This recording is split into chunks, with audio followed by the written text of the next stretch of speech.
Hey everyone, Anime Scar here. Season 2 is about to hit real hard. But before we jump in, we need to go back and see how it all kicked off in Season 1. This regular dude wakes up, but damn, he looks like he's in mad pain with tears streaming down his face. He glances around and sees people straight up clowning and laughing at him. Then, out of nowhere, this prince decides to give him a parting gift before offering himself. He tells the regular dude to bust out some magic, and the dude desperately tries to attack the prince. He throws his arms up, trying to shoot a massive flame at the prince, but all he can manage is a weak-ass flame that barely even scratches the prince. Everyone starts roasting his pathetic magic skills, and the prince can't believe there's a regular dude so damn weak. He's disappointed that's all the regular dude could muster. He remembers the words of this wise dude named William Bordeaux, who said that for a mage, the most important things are their lineage, talent, and smarts. But he tells the regular dude not to get it twisted because hard work is a major factor too, and no amount of that can make up for a lack of talent. As he preps his attack, he straight up tells the regular dude that magic isn't going to smile on someone as insignificant as him. He unleashes his fiery magic on the regular dude, who gets engulfed in flames right away. The dude screams in agony as he turns into ash, but then he starts grinning like crazy because he's in awe of the prince's sick magic. He realizes the power behind the magic a noble wields, and he can't help but admire its beauty from his magical perspective. He wishes he learned more about magic and mastered it when he was still alive. With his dying breath, he prays for another shot at experiencing the thrill of such magic. Suddenly, he wakes up and peeps a bunch of maids holding toys all around him. He's like, "Who the hell are these peeps, and where am I?" He thinks they're giant enemies and decides to defend himself. He tries to cast a fire spell, but realizes his hands are freaking tiny. By accident, he casts a fire spell that straight up blasts through the castle roof like fireworks, announcing his birth. A town crier runs through the kingdom, spreading the news about the birth of the 7th prince of the Saloon Kingdom, posting up posters and all that. Everyone in the village is stoked to witness such an epic day. Meanwhile, the maids at the castle are losing their minds over the chaos caused by the newborn baby. But the baby just grins like a little troublemaker, proud of wrecking the castle with his baby powers. Fast forward a few years, and life in the kingdom goes on as usual while some maids search all over the castle for the prince. They scour one part but can't find him, so they decide to move their search to another area. As soon as they leave, the prince sneaks out of his hiding spot, ready to dip from the castle. But then, two dudes pop up and start calling his name. Prince Lloyd freezes and signals them to be quiet so the maids don't hear them. He straight up tells the dude to act like he never saw him, and the dude agrees to keep his trap shut. He asks Lloyd if he wants to roll with them on a hunt, but Lloyd just bounces, leaving the dude talking to himself. Once the dude realizes Lloyd is trying to sneak away, he calls out to him, but Lloyd isn't saying a word. The dude is bummed that the prince has dipped again, but his homie tells him that Lloyd is the 7th prince, which means he isn't in the running for the crown. He can't understand why the dude is going through all this trouble to win his favor. The dude reminds his homie that the prince could speak right after being born, was reading spell books instead of kids' picture books, and even refused breast milk like a true gentleman. He thinks the prince is the reincarnation of the legendary sage William Bordeaux. His homie tells him it's straight up ridiculous to think the prince is a reincarnation of the sage. The prince rushes down the castle stairs and realizes the dude was right about him being a reincarnation. He remembers he was just a regular dude in his past life, but he has no clue because his memories are still intact.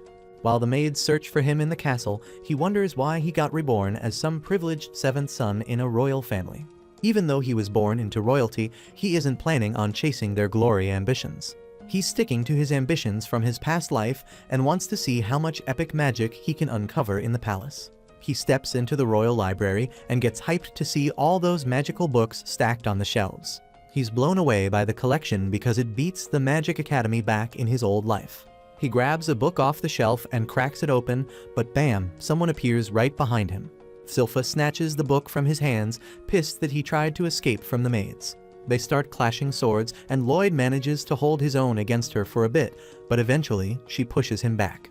He tells her he hasn't got a shot at the throne since he's the 7th, so he doesn't need any sword lessons. Silpha tells him there's more to life than just being next in line for the throne. She reminds him that as part of the royal family, he needs to know how to handle a sword. Teaching him sword skills has been her gig for the past 3 years, ever since she was put in charge of his education. Lloyd realizes Silpha won't let up on his training unless he steps up his game. They decide to get back to their sword practice, and Silpha notices that Lloyd is getting stronger every damn day. Lloyd isn't tripping about her compliment because he knows she's holding back. He's low-key using control-type magic to track Silpha's moves, so she's battling a clone of herself. He's straight up cheating so he can ditch the practice and get back to his books. They keep going at it, but Silpha still comes out on top. Lloyd realizes that even though he can copy her moves, she still outmatches him in arm strength, stamina, and height. Copying her techniques isn't enough. He's at a disadvantage and bound to lose. He decides to experiment with cheating to level the playing field. He uses magic to extend his sword length and boost his physical strength. He even uses levitation to make up for the height difference. He goes back at it with Silpha, and this time he can keep up. He's confident his magic enhancements will lead him to victory. They keep sparring, but Lloyd decides to play his trump card and pull off an unexpected move. He unleashes his trace magic, mimicking Silpha's every move, and tries to strike her from behind. Silpha looks hella surprised, and Lloyd is stoked because he thinks he's got it in the bag. But Silpha blocks his attack. She wonders if he's cheating, catching him off guard, and she knocks his sword out of his hands. She's surprised he thought she wouldn't catch on to his cheating game. She tells him he's mad skilled for trying to compensate for his weaknesses. She's shocked he can handle 2 spells at once, something most court magicians can't even pull off. She advises him not to rush his growth, but to take it at his own pace. Lloyd realizes she didn't notice his physical enhancements and control spells because he was juggling 4 spells at once. He decides to keep that info to himself so she doesn't get suspicious. Silpha takes him to the maid's bath, but Lloyd protests, saying he can handle his bathing. Silpha isn't letting him out of her sight because she knows he'll end up buried under a pile of books. Lloyd's bummed he can't read his book, but the other maids warn him that the library demon will devour him if he keeps being stubborn. Lloyd is surprised there's a library with a forbidden demon. The maids start telling the story of the demon named Grimm, who wrecked the kingdom back in the day. It took a bunch of sages to seal the demon away in a book. Silpha thinks it's all just a fairy tale because she can't believe there's a book in the castle's underground library where the monster is trapped. Silpha thinks Lloyd won't be scared by that kind of story, but she's surprised to see him shaking. The maids offer to bunk with him for the night, but Silpha shuts them down, saying she's the only one who can handle that. An argument breaks out between the maids, and Lloyd takes advantage of the chaos to slip away. The idea of a forbidden underground library in the castle gets Lloyd all hyped up. Lloyd heads underground and uses a concealment spell to sneak past the guards at the entrance. The guards argue about whether the library tale is legit, while Lloyd slips right by them. They're convinced no one can get past them and break the seal put in place by the kingdom's top 10 mages. Lloyd reaches the barrier and breaks the seal with ease. He steps into the library, amazed that he had no clue this dope section existed underground. He explores the library, checks out the books, and reminds himself to put the barrier back up when he leaves. He sits down with a book when suddenly another book starts floating, catching Lloyd off guard. A demon emerges from the book and tells Lloyd he's impressed he broke the seal. Lloyd wonders who the demon is, and the demon introduces himself as Grimm, the demon from the Forbidden Book. Lloyd introduces himself to Grimm, and Grimm tries to persuade Lloyd to set him free. He tells Lloyd his seal is already weakened, and he'll eventually be free. He offers Lloyd all the gold he wants if he frees him, but Lloyd isn't impressed by the demon's conjuring skills.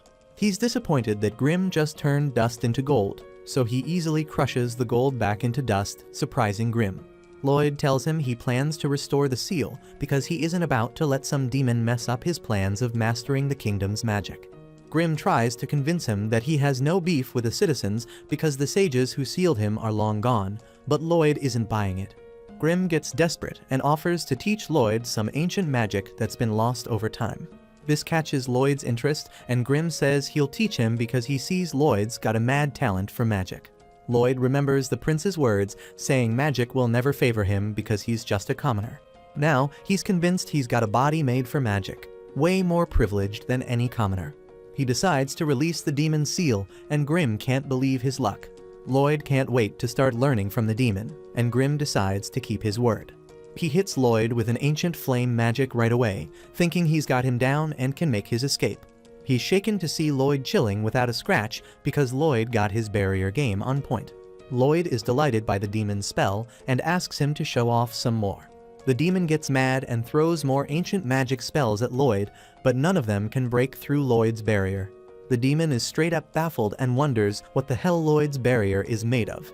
Lloyd is so hyped about the magic that he decides to give it a try himself. He takes a piece of his barrier and holds it on his finger to study its composition.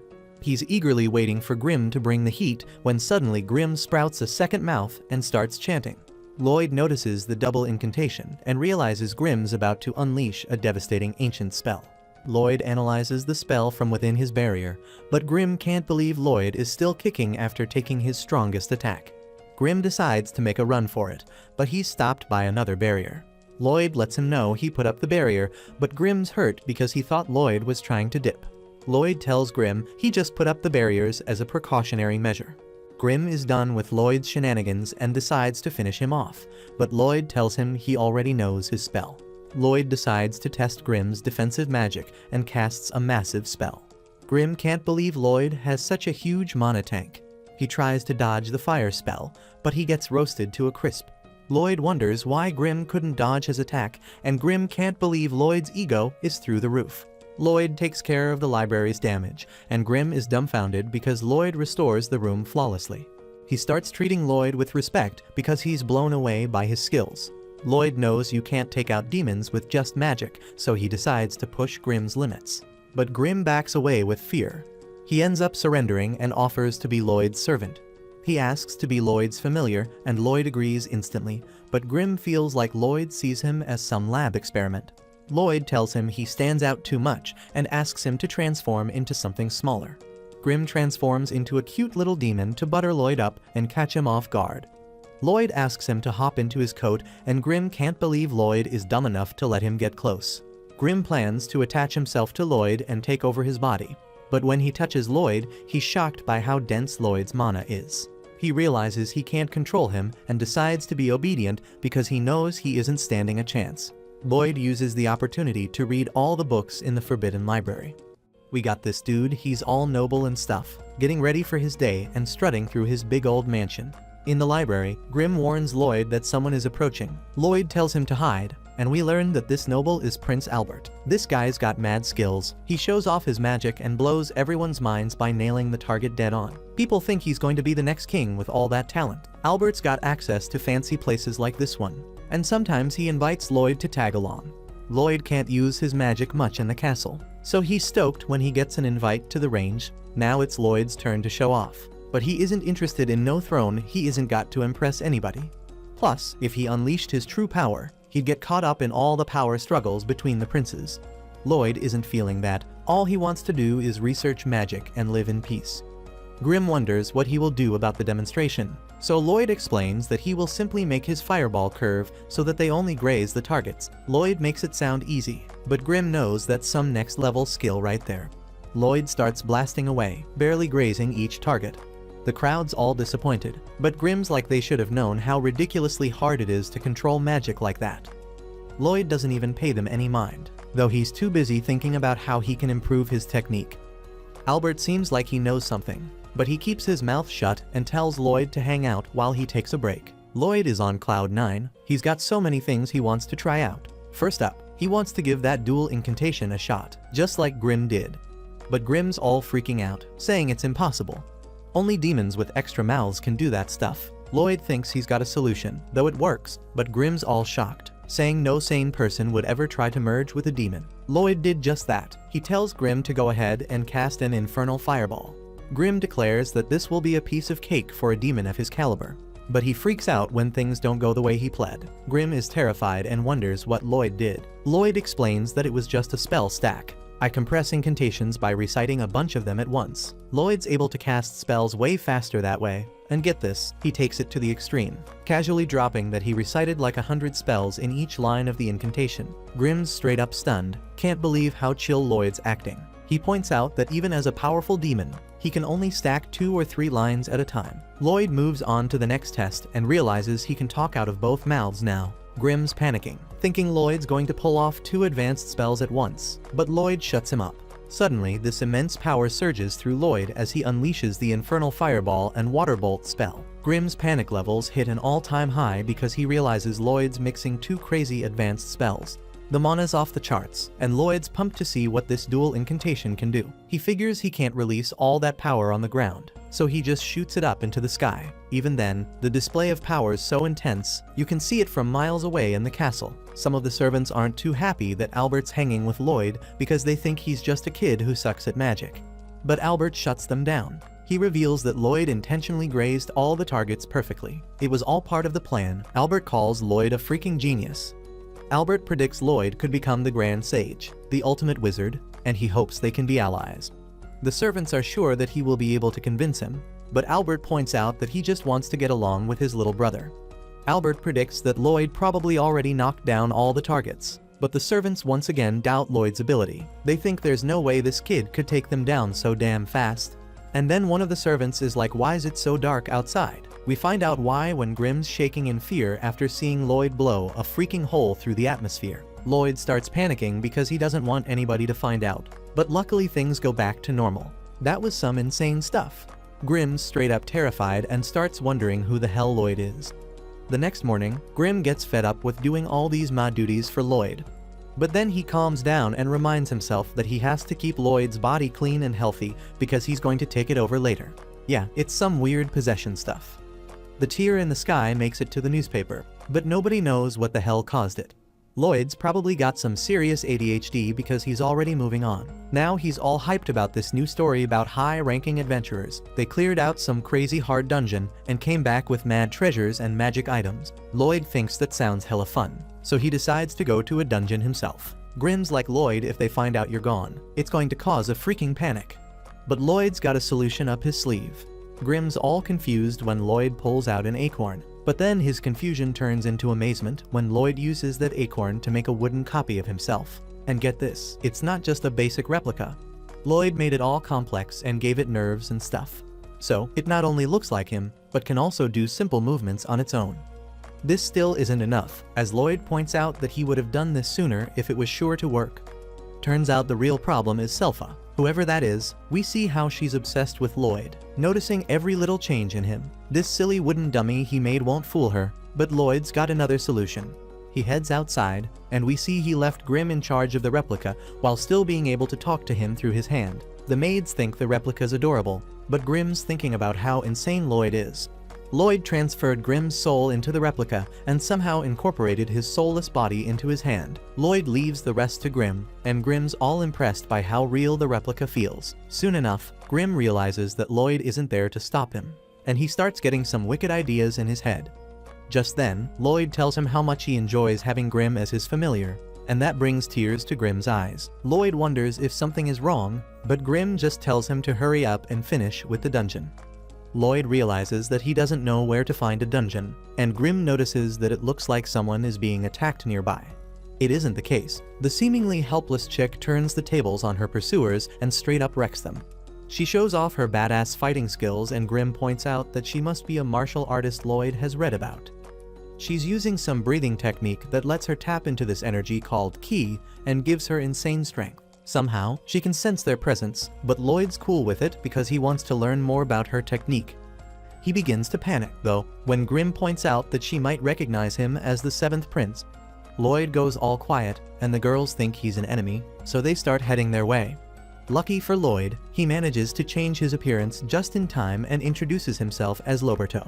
Lloyd used some spell that let him transform into someone he'd seen before. He combined his looks with this dude Albert, using some fancy dual incantation to come up with a whole new appearance. The girl introduces herself as Taowe, and Lloyd's all worried that she might be onto him because she isn't turning away. Turns out, Tao is freaking because she thinks Loberto's a total hottie. She spent her whole damn life training for this shit. Escaped some dojo and became an adventurer in search of romance, but no luck so far because most dudes prefer them weak-ass priestesses. Her time has finally come, though, so she vows to make Loberto her boyfriend. She looks pretty busy, so Lloyd decides not to ask her to clear a dungeon with him, but she jumps at the chance when they enter a dungeon. Tao was eager to show him her fighting prowess, but our boy Lloyd is too busy obsessing over some glowing rocks. Tao was impressed by how much Lloyd knows about her breathing technique, and she explains that it's all about breathing when it comes to using a ki. You have to breathe right to fill your whole body with ki, and that's what lets you unleash superhuman strength. The problem is, it takes a ton of training just to start feeling the ki in your body. That is why Tao recommends that Loberto spend his time finding the key to her heart. But Lloyd just brushes off her cheesy joke. He surprises Tao when he starts using the breathing technique himself. He explains that he just copied her, but she warns that if he's not used to it, he will feel like his lungs are burning. But Lloyd, being his crazy self, keeps going with the technique, and he's shocked when he starts feeling that energy inside him. He gets all hyped because he knows he can use this power for sorcery. Tao decides that she will help him learn about keys and instructs him not to stop the breathing technique until they leave the dungeon. Back at home, Grimm thinks Lloyd's nuts because he's got this comfy life. But Lloyd doesn't give all he cares about is learning more about sorcery. Things are going smoothly for Grimm, but he gets a shock when Sulfa shows up in the dungeon, blasting keys and taking down the boss. They get rewarded with a chest, but Tao's like if this dungeon isn't big the loot isn't going to be good. They check out the chest, and Tao is amazed to see that Loberto's already mastered the breathing technique in such a short time. She knows she hit the freaking jackpot. If she can get Loberto in on some student-teacher action, her guardian won't have a choice but to accept him as her fiancé. Tao was about to pop open the chest, but Lloyd's got to save her because it's got a deadly trap. Some monster dude jumps out, and Lloyd's like, is this the real boss of the dungeon? Tao isn't sweating this lick like it's a big deal, so she tells Loberto to bounce from the dungeon while she handles it. But the situation is way gnarlier than she lets on, so she apologizes to her boy and kicks him out of there. She admits she might have messed him up a bit, but it's better than him losing his life to the lick. Tao is dodging the lick's attacks, but she knows even a ranked adventurers don't get a chance against the lick. She isn't dumb enough to think she can whoop it, so she decides to buy Loberto some time to skedaddle elsewhere. Lloyd's still flying high from being launched by two, but he's bummed because he wants to learn more. Lloyd stops and wonders if he should head back. He's torn because he doesn't know why she kicked him out of the dungeon, so he asks Grimm for advice. Grimm isn't saying anything at first, but when he does, he just tells Lloyd to come home and save him. Back at the fight, things aren't looking too great for Tao because she realizes her life's about to be over. She tries to back off, but she's shocked when the lick starts talking.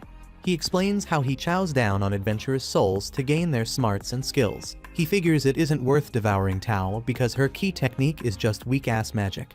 But he's interested in Lloyd because of how quickly he reacted to the trap. Tao points out that the lick and Loberto are nothing alike. Most people brush off key techniques as a waste of time, but Loberto was impressed by it. The lick couldn't care less, so Tao throws up a barrier to protect the lich. But she keeps pounding on it while letting him know she's been training her key techniques since she was a little kid. To show her rage, she mentions how she spent all her time training and never had a chance to get herself a man. Her barrage of attacks ends with one final devastating blow, and she declares that messing with her is a big mistake. But Tao has drained all her ki, so she can't even move a damn inch no more. And that's when things get real ugly because the lick reveals he's still kicking. Tao went all out with her ki blast to wreck the barrier, but the lick lets her know it was a beautiful effort. Her full power isn't even worth a flick of his magic finger. The lick rubs salt in the wound, saying she wasted her life with all that training. He casts a spell to crush her with a magic shard, but the lick gets a shock when Lloyd swoops in to save her. Lloyd explains he's about to get taken over, but he hasn't got much time, so he has to end the fight quickly.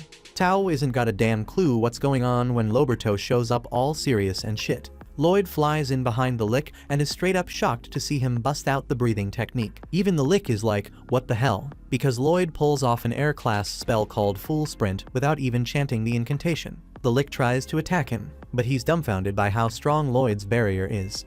Lloyd isn't even paying attention to the monster. He's all about perfecting that combo of ki and mana. He isn't quite there yet, but he remembers Tao's words to keep his focus. Lloyd takes in even more air, concentrating hard, and he amps up that full sprint spell. The lick thinks Lloyd's trying to escape, so he goes in for the attack. But Lloyd's just taking in more air. He gets rid of his barrier because it's in the way, and the dumbass lick thinks he shattered it. Thinks he's got the upper hand, so he goes in for the final blow. But Lloyd dodges that shit like a boss. Tawa's jaws drop as she sees that Lick's attack didn't break Lloyd's barrier. Loberto did that shit himself to draw in even more air for a stronger ki technique. Lloyd keeps dodging attacks while molding his ki and mana together. Everyone's jaws hit the floor when he unleashes this new power, but Lloyd isn't satisfied. He tweaks it a bit, laughs like a maniac, and launches a barrage of attacks on the Lick. The dude's a psycho, demanding that the Lick doesn't give up because he's having a blast, and there's still so much cool he wants to try out.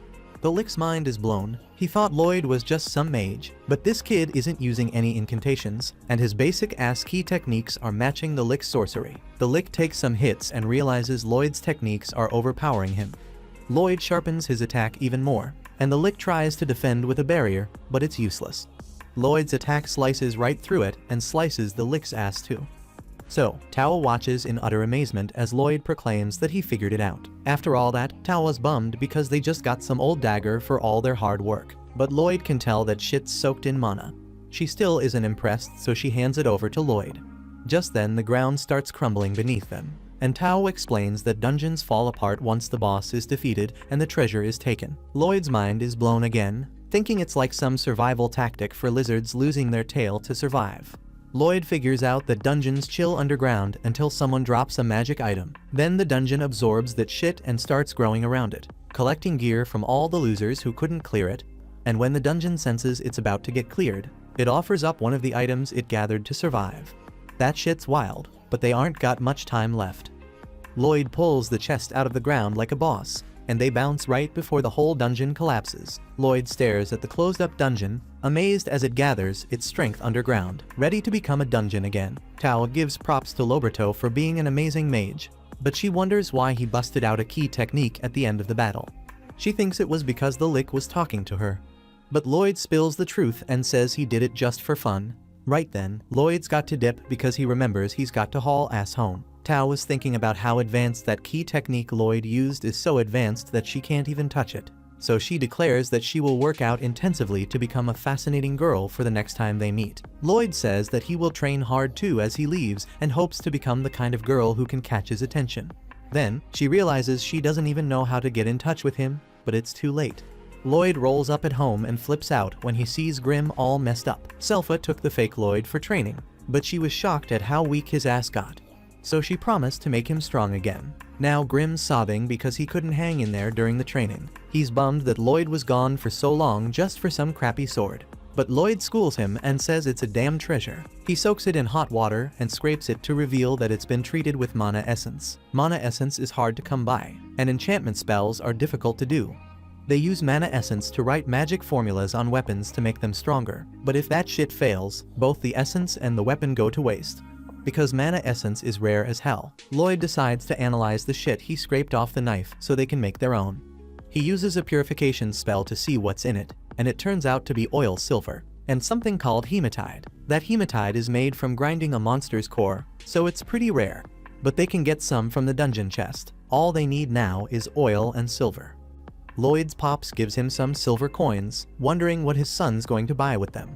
Lloyd and Grim head to their hideout and melt that silver down. After that, Lloyd makes a bet with Selpha. If he can land a hit on her, she has to hook him up with some oil. Lloyd pulls off some badass magic moves and gets ready to win that bet, but he loses track of where she's at.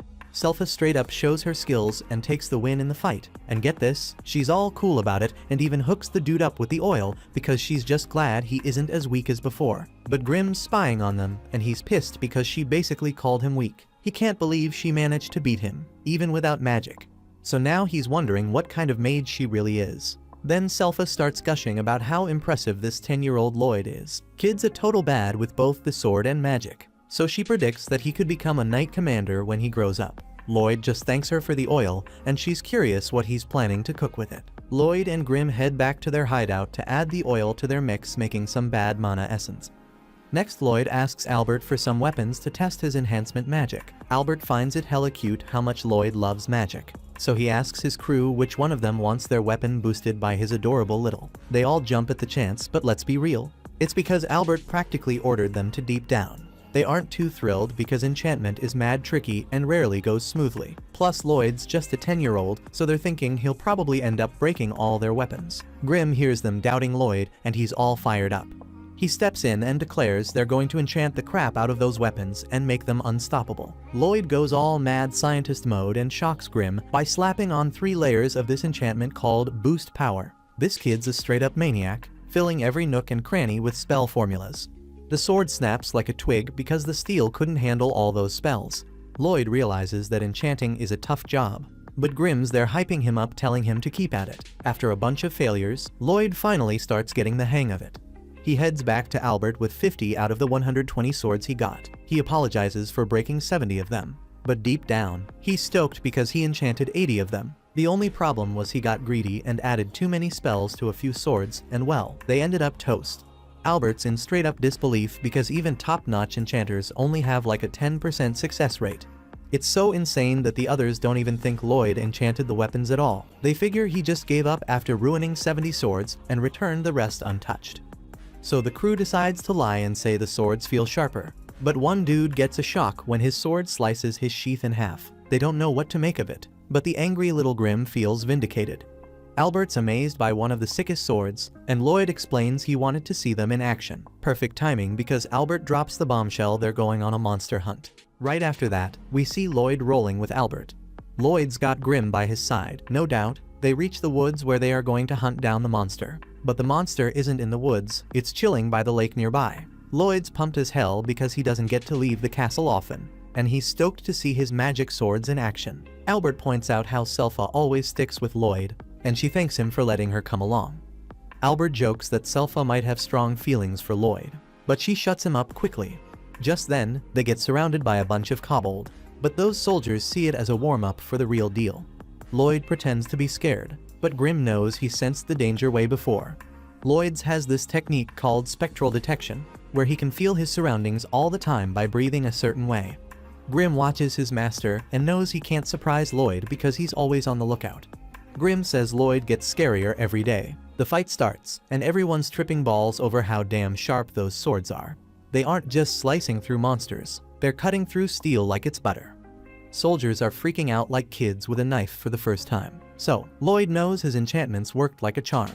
Albert agrees and tells everyone that his little bro is a damn enchanting prodigy. Selpha agrees too, standing over a pile of dead monsters. But Lloyd points out he didn't even enchant her sword. Right then, one of them kobold tries to attack Lloyd, but out of nowhere, Tawa shows up and takes it out. Lloyd almost slips up and calls out to her like he's still Loberto, but he catches himself just in time. Tawa notices Lloyd using some key breathing techniques, but she came because she thought she sensed Loberto's slow ass, and she sees a lot of resemblance between Loberto and Lloyd on a closer look. Right then, Selpha kills another monster.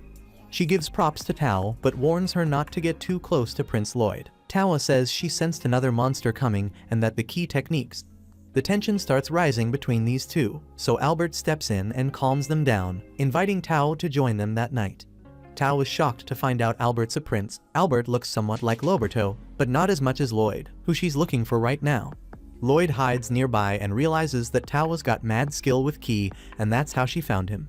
Lloyd decides to dip into his tent, but for some reason, Selpha's in there changing. Lloyd says that he doesn't need her to protect him, but Selpha disagrees as she doesn't like how the new girl is chasing after him. Then Tawa comes barging in, and Selpha straight up calls her an idiot, and Tawa fires back calling her a perverted maid. These two start going at it, so Lloyd sees his chance to dip out. Albert calls Lloyd a lady killer and points out that Selpha has changed a lot since she started looking after Lloyd. She sees Lloyd growing up, but Albert warns him that dealing with women can get complicated. Just then, the girls notice the soldiers watching them a little too closely.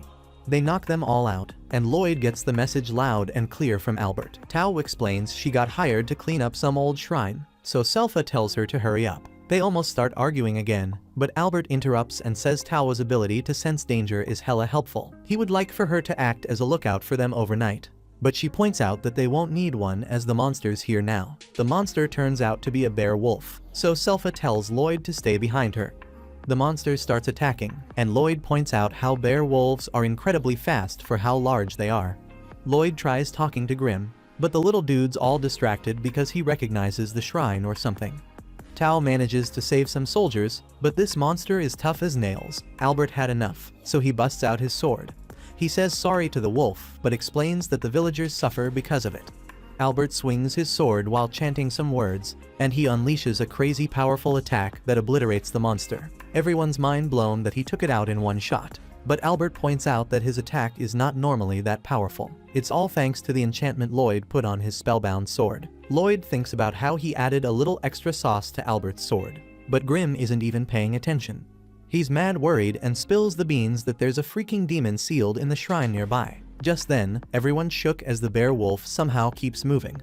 More monsters pop up out of nowhere, and a voice starts talking to our crew. Turns out the voice is coming from inside the bear wolf, and it introduces itself as Pazuzu the demon. He's pissed that they messed up one of his minions, and he swears they're going to pay with their lives. Pazuzu sends his minions to attack, and they aren't anything to slice up because they heal up instantly. Tao swoops in and saves Albert, and he figures out that the demon's calling the shots for all those minions. Lloyd wonders if the demon knows Grim, but no, they aren't tight like that. Grim breaks it down. Pazuzu can transform his mana to control those monsters. He makes them think he's their master, but for real, his mana acts like strings pulling their puppet strings. He can even supply mana through those strings, which is why they keep healing up. Grim gets serious and says things are going to get ugly if they don't take Pazuzu down. However, Lloyd doesn't care and just wants Grim to teach him mana transmutation. Selpha wishes Tao would hurry up and do something, but Tao points out that Selpha isn't doing anything. Grim tells Lloyd it isn't the best time to learn something new because they are all fighting for their lives, but Lloyd's so sure they'll be fine and insists that Grim teach him anyway. While watching the fight, Pazuzu starts running his mouth. He admits some of his opponents have skills, but most of them just survive because of their weapons. Then he starts dissing Lloyd, saying he ran away like a scared baby. Selpha isn't having none of that, and Pazuzu tells her it's got to be tough taking care of a useless sack of flesh like Lloyd. That's it. Selpha's had enough, and Tao was scared out of her mind. Selpha steps away from Lloyd, but he doesn't even notice because he is deep in his learning zone. Pazuzu keeps talking smack, but Selpha fires back. She says all his minions reek like garbage, and the only thing worse is his breath. She's decided Pazuzu's messing with Lloyd's fresh air, so she's going to end his life. Selpha casually draws her sword, but Pazuzu explains that they have no chance of leaving her alive. He's supplying those minions with mana, so they're going to keep regenerating endlessly. Demon's got mana for days, so he isn't running out either. Pazuzu thinks he made Selpha cry, but she straight up tells him it's his breath again. Just then, Albert gets worried when the demon attacks her, but she's more than fine because she cuts off all the monster's feet.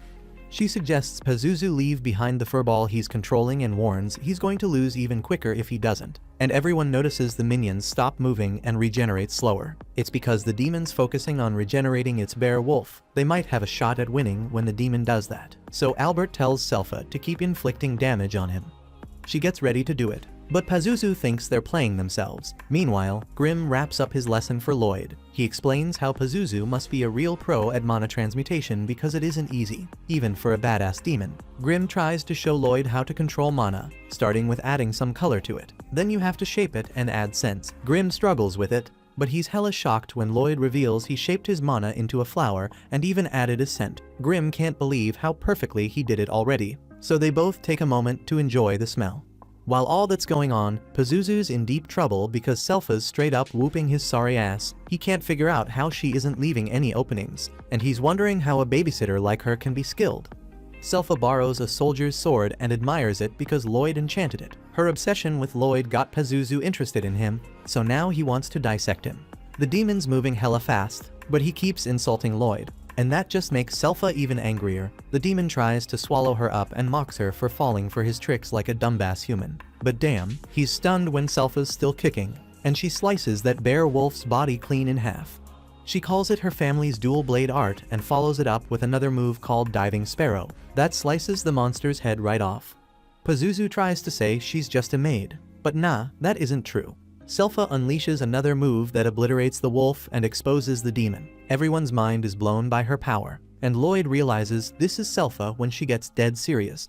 He admires her and remembers this moment by shaping his mana into an image of her. Selpha's disgusted by the thought of the demon trying to harm Lloyd, so she declares the only thing he's fit to touch is her blade. Selpha tells the demon to chill and make peace, but damn, she's shocked when he starts doing some crazy shit. The rest of the crew takes care of those little minions, but Albert knows it isn't over yet. They have to back up Selpha pronto, and then, out of nowhere, everyone collapses because of that demon's foul miasma. Even Selpha. Pazuzu is pissed.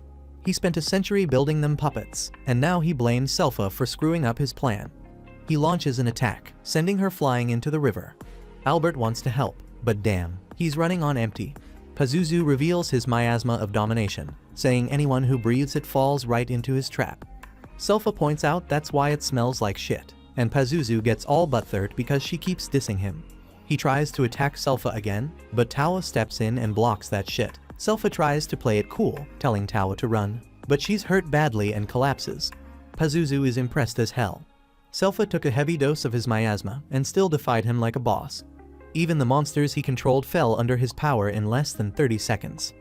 But Pazuzu is mad and curious about Tawa. She isn't under his control, and that's tripping him out. Tawa pushes him back, but he manages to capture her. Pazuzu thinks she's some kind of breathing master, resisting his miasma and all. He is correct, but things get bad for Tawa when her breathing is interrupted. Pazuzu points out that she could have just run away, but this weirdo assumes that she stayed because she wanted to become his minion. She pushes the demon away and tells him she's waiting for a total hottie. She's done playing around, so she busts out this crazy powerful attack. She realizes she went a bit overboard and needs to steady her breathing before the demon strikes back. But she's got even bigger problems because one of the puppets comes at her. She's shocked they regenerated so fast, and the demon wonders who this hottie she's talking about is. Pazuzu's done with all the talking and unleashes his ultimate domination miasma. He thinks she's going to be under his control for sure now. But Tawa realizes something big, that hottie she's been talking about. He's closer than she thought.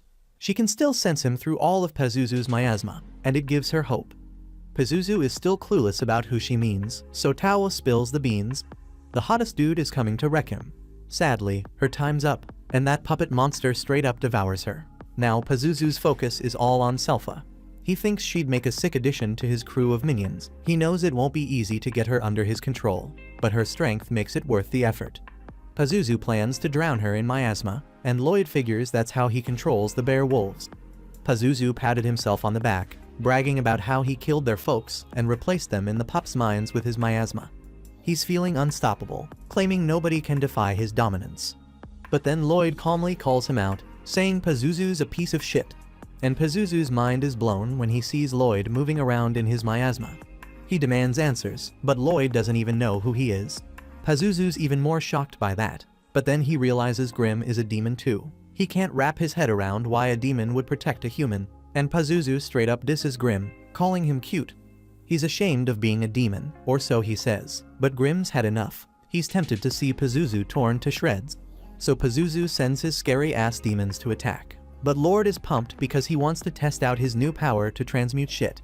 The problem is, there are a ton of monsters, so Grimm tells Lloyd he'll have to use up a big chunk of his mana. Lloyd figures out the right amount, and Grimm's amazed because he always struggled with that shit. Lloyd envisions something calm and warm, and Pazuzu's mind is blown again when Lloyd easily breaks his hold over the bear wolves. Grimm calls them all weak, but Lloyd points out that even he might have fallen under his mana's influence. Lloyd has one of the bear wolves spit out Taoe, and he's relieved she's alright. Pazuzu still can't believe how Lloyd turned all his mana into a field of flowers in a split second. He's convinced Lloyd must be some badass sorcerer. Pazuzu tries to control his minions again, but Grimm tells him it's too late. The bear wolves remember their monster pride, and how Pazuzu offended their parents. The pissed off bear wolves attack Pazuzu, and Lloyd's blown away by their group attack. It's hella powerful, and no puppet could replicate that shit. Pazuzu shows he's still a strong demon and punishes the bear wolves for coming at him. He isn't regretful about killing their folks, and he insults them, calling them mangy mutts. Pazuzu's pissed now, saying this is what happens when someone defies him. He claims Lloyd's spells don't mean shit because they're useless against a demon. Lloyd remembers Grimm saying the same shit. Magic can't straight up eliminate demons. So Grimm explains it's because it's never happened before. Then Pazuzu starts bragging about showing off his true power now that he isn't feeding his minions with mana. Lloyd isn't even paying attention because he's too damn curious about why magic can eliminate demons. He figures demons must be hella tough to wipe out completely, but that just amps up this crazy kid's excitement to find out what it'd take.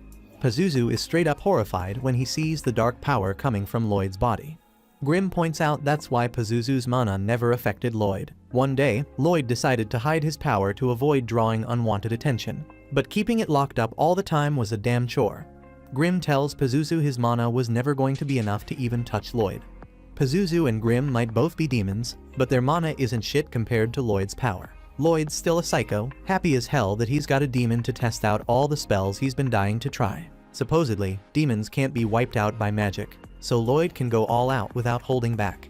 Pazuzu's shaking in his boots, wondering how the hell Lloyd's got such a massive amount of mana. He thinks he must be trapped in some freaky-ass nightmare, and he's shocked when Lloyd tries to trap him in a barrier. Shit gets scary for Pazuzu when he realizes this isn't even a fight for Lloyd. Lloyd just sees him as a damn lab rat and wants to put his sorry ass in a cage. Pazuzu tries to bounce, and Grimm doesn't blame him because he'd do the same damn thing. Lloyd's having a blast unleashing some of his power, while Pazuzu's hauling ass to avoid getting caught in the barriers. Lloyd's throwing up. Pazuzu's barely escaping, so he begs Lloyd to cut it out. Grimm watches in awe, wondering how the hell Lloyd can cast so many spells at once. Lloyd says he can do about 20, but when he teams up with Grimm, they can cast even more. Life gets tough for Pazuzu because now he got to dodge even more barriers, and he's wondering how the hell Lloyd can chant so damn fast. Pazuzu pats himself on the back for dodging so much, but that doesn't last long because Lloyd uses a spatial spell called Dimensional Enclosure. Lloyd points out that he has him now, so Pazuzu tells the psychotic sorcerer to let him go. Lloyd refuses and points out Pazuzu has done terrible things to the bear wolves. Not only did he off their parents, but it's clear Pazuzu did a bunch of chimera experiments on them. Pazuzu begs to be set free, claiming he's the demon meant to rule the whole damn world. But that doesn't work, so he offers to boost Lloyd's status when he takes over. Yeah, that doesn't work either. So, then he begs Lloyd to chill out. He's never been hit with magic from someone as powerful as Lloyd, so he's scared as hell he might die. Lloyd tuned out this dude a while back because he's just spouting some crazy shit. Pazuzu keeps begging for his life, but it's too damn late because the magic's already going down. Lloyd figures he's cranking out 240 spells a minute right now, and damn, he's amazed by how dope it looks, so he decides to keep it up for another solid 30 minutes. But not even 5 minutes later, Lloyd's worried the demon might already be toast. Grimm explains that sorcery messes up demons like how shitty sounds and bright lights mess up us humans. But the sheer amount of magic Lloyd unleashed on Pazuzu fucked him up big time. Pazuzu's falling apart, thinking about how he spent a whole century raising them monsters. He was supposed to rule the world, but it all got shut down by some kid who wanted to experiment on him. Lloyd's already over it, which just adds insult to Pazuzu's injury. Then, out of nowhere, Lloyd's shocked to see everyone's already waking up. He can't let them find out about his insane power, so he bolts to come up with an excuse.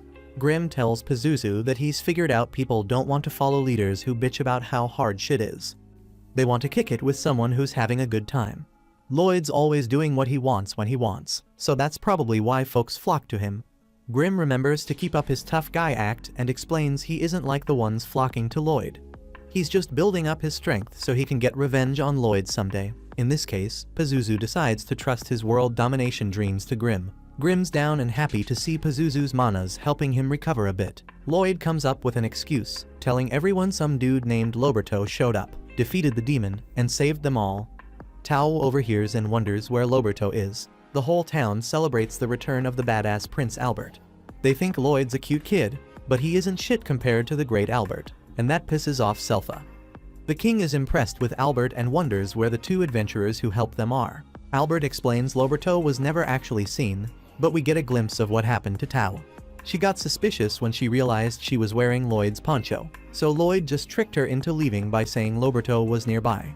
The king's Hela is interested in this Loberto person, but Albert shocks everyone by saying Lloyd did the most in the hunt.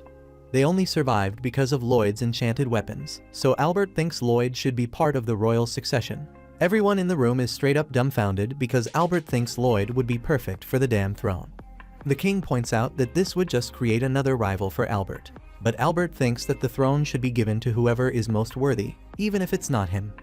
He questions any decision that it exclude Lloyd just because he's young, but Albert makes it clear he isn't going to let himself be outshined either. The king's pumped about this crazy turn of events and asks Lloyd if he's down for the struggle. He wants to know if Lloyd's going to stand with his brothers in the quest for the throne. Everyone's mind blown by this epic moment, but Lloyd's just chills and declines calmly. Outside, this little dweeb's running around like a damn rookie and explains that one of the bear wolves followed them home. Lloyd thinks it's cute as hell and fluffy, so Grimm gets jealous that he isn't getting the same reaction. Grimm puffs himself up and casually jumps into the convo. Selpha shows up to see how much the bear wolf digs Lloyd, and Lloyd hides Grimm in its fur. Lloyd's named it Shiro and wants to teach it all kinds of shit. Selpha explains that complex commands are usually for monster tamers, so Lloyd thinks about using mana to control monsters as they do. Grimm's amazed by Lloyd, turning down the throne offer like it's no big deal. Lloyd's always just obsessed with magic. He's a true sorcery maniac. The king's watching nearby and thinks Lloyd turned it down because he's modest as hell. But Albert doesn't think that's the reason, because he believes kingship's just too small a role for Lloyd. The king agrees and can't wait to see what Lloyd's future holds. Later on, we find out that Lloyd taught his wolf some basic commands. Shiro picked them up quickly, but the more complicated commands gave them trouble. Lloyd tried writing some command spells into his mana, but that just messed up the poor animal. So, they decide to hit up a monster expert and head over to Princess Elise's garden tower. Grimm is straight up amazed by all the monsters there, and Lloyd explains that Elise is his sister, the 6th princess of Salem. She's a hardcore animal lover, not just cats and dogs, but all animals, yeah, even monsters. Just then, out of nowhere, Elise pops up and starts showering Lloyd with affection. But it's too much for him, and he straight up passes out. Elise gets chewed out by her maid named Ares, but she explains that she can't help herself. Lloyd is impressed when Elise can tell that Chero is a bear wolf, but she seems kind of nuts, and Selpha starts doubting if she can help them.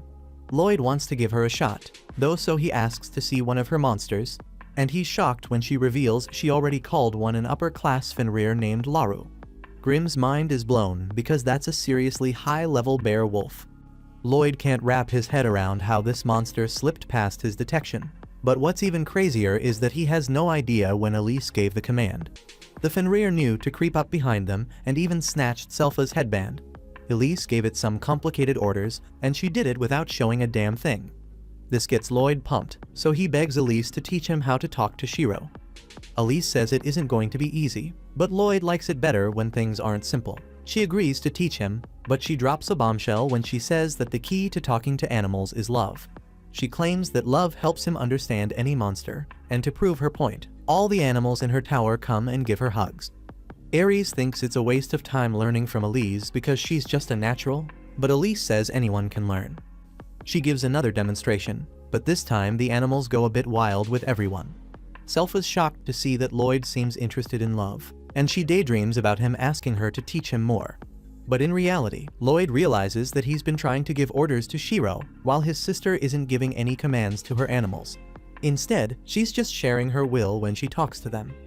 Lloyd notices that her mana isn't coming from her hands, but it's flowing straight from her head to the animals. That means she can connect with them subconsciously through mana, showing them exactly what she wants. Lloyd figures out that instead of giving orders, he's going to try sharing a mental image of his will. Lloyd straight up pulls it off, and everyone's mind is blown when Shiro does the trick Lloyd was trying to teach him. Lloyd celebrates with Shiro, and Ares determines that he must be gifted. The technique he's using is exactly how monster tamers share their will. Selpha's impressed too, but she's a bit let down because it didn't go down the way she imagined. Elise isn't happy about it and says it's supposed to be about love, not all this complicated will sharing stuff. Lloyd breaks it down even more, and it just makes everyone fall head over heels for him. Lloyd is glad that he finally figured out how to connect with monsters, and Selpha declares that it's time he put that much effort into his sword training. Luckily for Lloyd, Albert shows up because he needs to talk to the boy. They start arguing about who's going to take Lloyd, and Albert says he wants to introduce him to someone. It's Lloyd's older brother, Diane, one of the 4 princes. Diane heard about Lloyd enchanting Albert's sword, but he shocks Albert when he says he finds it hard to believe. So, he wants to see if Lloyd's just full of it. Albert gives a little backstory about how Diane studied something abroad, which is why he's into enchanting. But Diane's done with the small talk and says he's got everything set up to test Lloyd's enchanting skills. As Lloyd starts the process, Diane seriously doubts he'll pull it off. Enchantments are already a tough skill, but Lloyd trying to apply one to a spellbound sword like Albert's is straight up insane. That's on a whole nother level than what they do abroad. Diane thinks he's got to teach Lloyd a lesson for lying, but he's dumbfounded when Lloyd finishes. Albert understands why Diane is shocked because even a newbie can tell Lloyd's technique is unique. Diane's speechless and wonders what kind of spell engraving Lloyd came up with. It's got reinforced strength, elasticity, self-cleaning, and even self-repair. Diane's skepticism quickly turns into hype because he realizes Lloyd might be able to help him achieve his ultimate dream to create the ultimate spellbound sword. Regular enchanted weapons can't even compare to what he's got in mind. Diane wants them to engrave the spell into the weapon while they forge the steel. That way, they can use more advanced magic than usual. They'll create a super weapon that only an enchanter and a smith working together can make. Diane spills the beans that he was always super into sorcery when he was growing up. but it didn't work out because he sucked at it. But spellbound swords are dope because anyone can swing them and they can do some badass magic type stuff. His goal is to make their country a place where everyone can use magic by swinging spellbound swords. Lloyd isn't too concerned about all that, but he's damn interested in the production process. Lloyd agrees to help, so Diane explains he wants a sword that shoots fire when swung. To make it happen, Lloyd suggests using the enchantment called Pyro Lance. The problem is, the casting formula for that requires 14 parts, but a spellbound sword can only hold a max of 5. Lloyd's solution is to compress that formula into 2 parts. He compresses it and gets ready to apply it to the steel Diane's foregoing. But both of them are shocked because just the application shatters the steel. Lloyd tries to brainstorm some solutions, but the steel keeps breaking. Lloyd feels crappy because he wasted so much mana essence, but he can't figure out what's going wrong. That's when Grimm notices something about the mana essence and brings it to Lloyd's attention. Diane encourages Lloyd to keep trying since he got a bunch of mana essence for cheap anyway. Lloyd purifies the mana essence and finds out it barely has any hematite in it. Enchanting spellbound swords require a higher concentration of hematite, but this stuff, made from monster cores, is pretty rare. Diane hasn't got any, so Lloyd figures he's got to sneak out and hunt monsters in a dungeon again. Just like that, Selpha comes up with the idea herself for them to hit up a dungeon. Lloyd mentions that a prince like him isn't allowed, but Selpha explains that the king changed his mind after the monster hunt incident. He thinks Lloyd should broaden his horizons by seeing the bigger world. To kick off this journey, they head to the Adventurers Guild so Lloyd can register as an adventurer. The receptionist, Katarina, has Lloyd fill out some paperwork before touching a crystal ball that'll measure his strength and assign his adventure rank. Lloyd's familiar with crystal balls for measuring abilities because he used one when he ruled at the Magic Academy in his past life. But now, things are different. Lloyd's sure that if he uses his full power, the crystal ball will explode and draw too much attention. So, he focuses hard on suppressing his mana, even more than usual. He keeps shrinking it down to the size of a flea. When he finally touches the crystal ball, he gets laughed at because he gets an overall rating of E. But Katarina isn't laughing. She's shocked to see that Lloyd's magic rating is an A. That's on par with an experienced sorcerer, which disappoints Lloyd because he thought he compressed his mana to 1%. That's when Katarina declares that Lloyd is the most promising new adventurer since the one known as the Silver Blader. The other adventurers are pissed off when they hear her comparing the two. The legendary Silver Blader wrecked countless dungeons like a damn demon, but vanished all of a sudden. They think it's disrespectful to mention a legend like her in the same breath as nobody. Selpha explains that they want a dungeon quest, but those require at least one B-ranked adventurer to be part of it. Selpha decides to re-register, but one of the dudes thinks she should just roll with him. After Selpha teaches him a lesson, Katarina tells him he messed with the wrong chick because Selpha is the legendary Silver Blader. She explains that re-registering means getting demoted 2 levels to C rank, so that isn't going to work. Just then, Tawa shows up, offering to help out.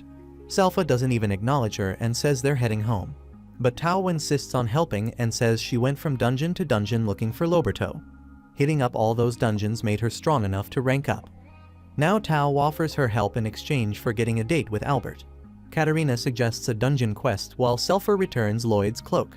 Lloyd's blown away by Selpha's legendary past, and she explains it all happened when she was a little kid. What she remembers most is her failed attempt to take down some deadly foes called the Assassin's Guild. The trio then enters a dungeon and finds a chest. Meanwhile, back at the forge, Albert goes to see Diane. Diane says it'll take a couple more days for Lloyd to bring the materials they need. But Albert's getting worried about the time it's taken. That makes Diane realize a war is coming, so he tells Albert to just hold on a bit longer. Once Lloyd's back, they can start mass-producing spellbound swords for battle. Albert explains they shouldn't worry about fighting because he brought them together so they could be like brothers again. Albert hopes that one day their weapons will protect the kingdom, so he encourages them to keep pushing.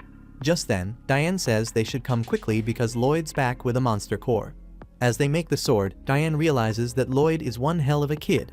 Albert already knows it, believing there isn't anything the kid can't do. And it's proven even more when Diane tests out the spellbound sword they made, and it causes some massive destruction.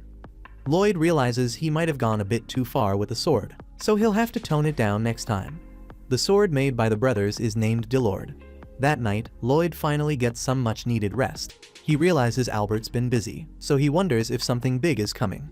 Just then, Lloyd senses something in the garden. It's a really strange feeling like there's a damn hole in space. Shiru is sharp, but he hasn't noticed it either. Lloyd wonders what the hell it could be, and we see a mysterious person outside.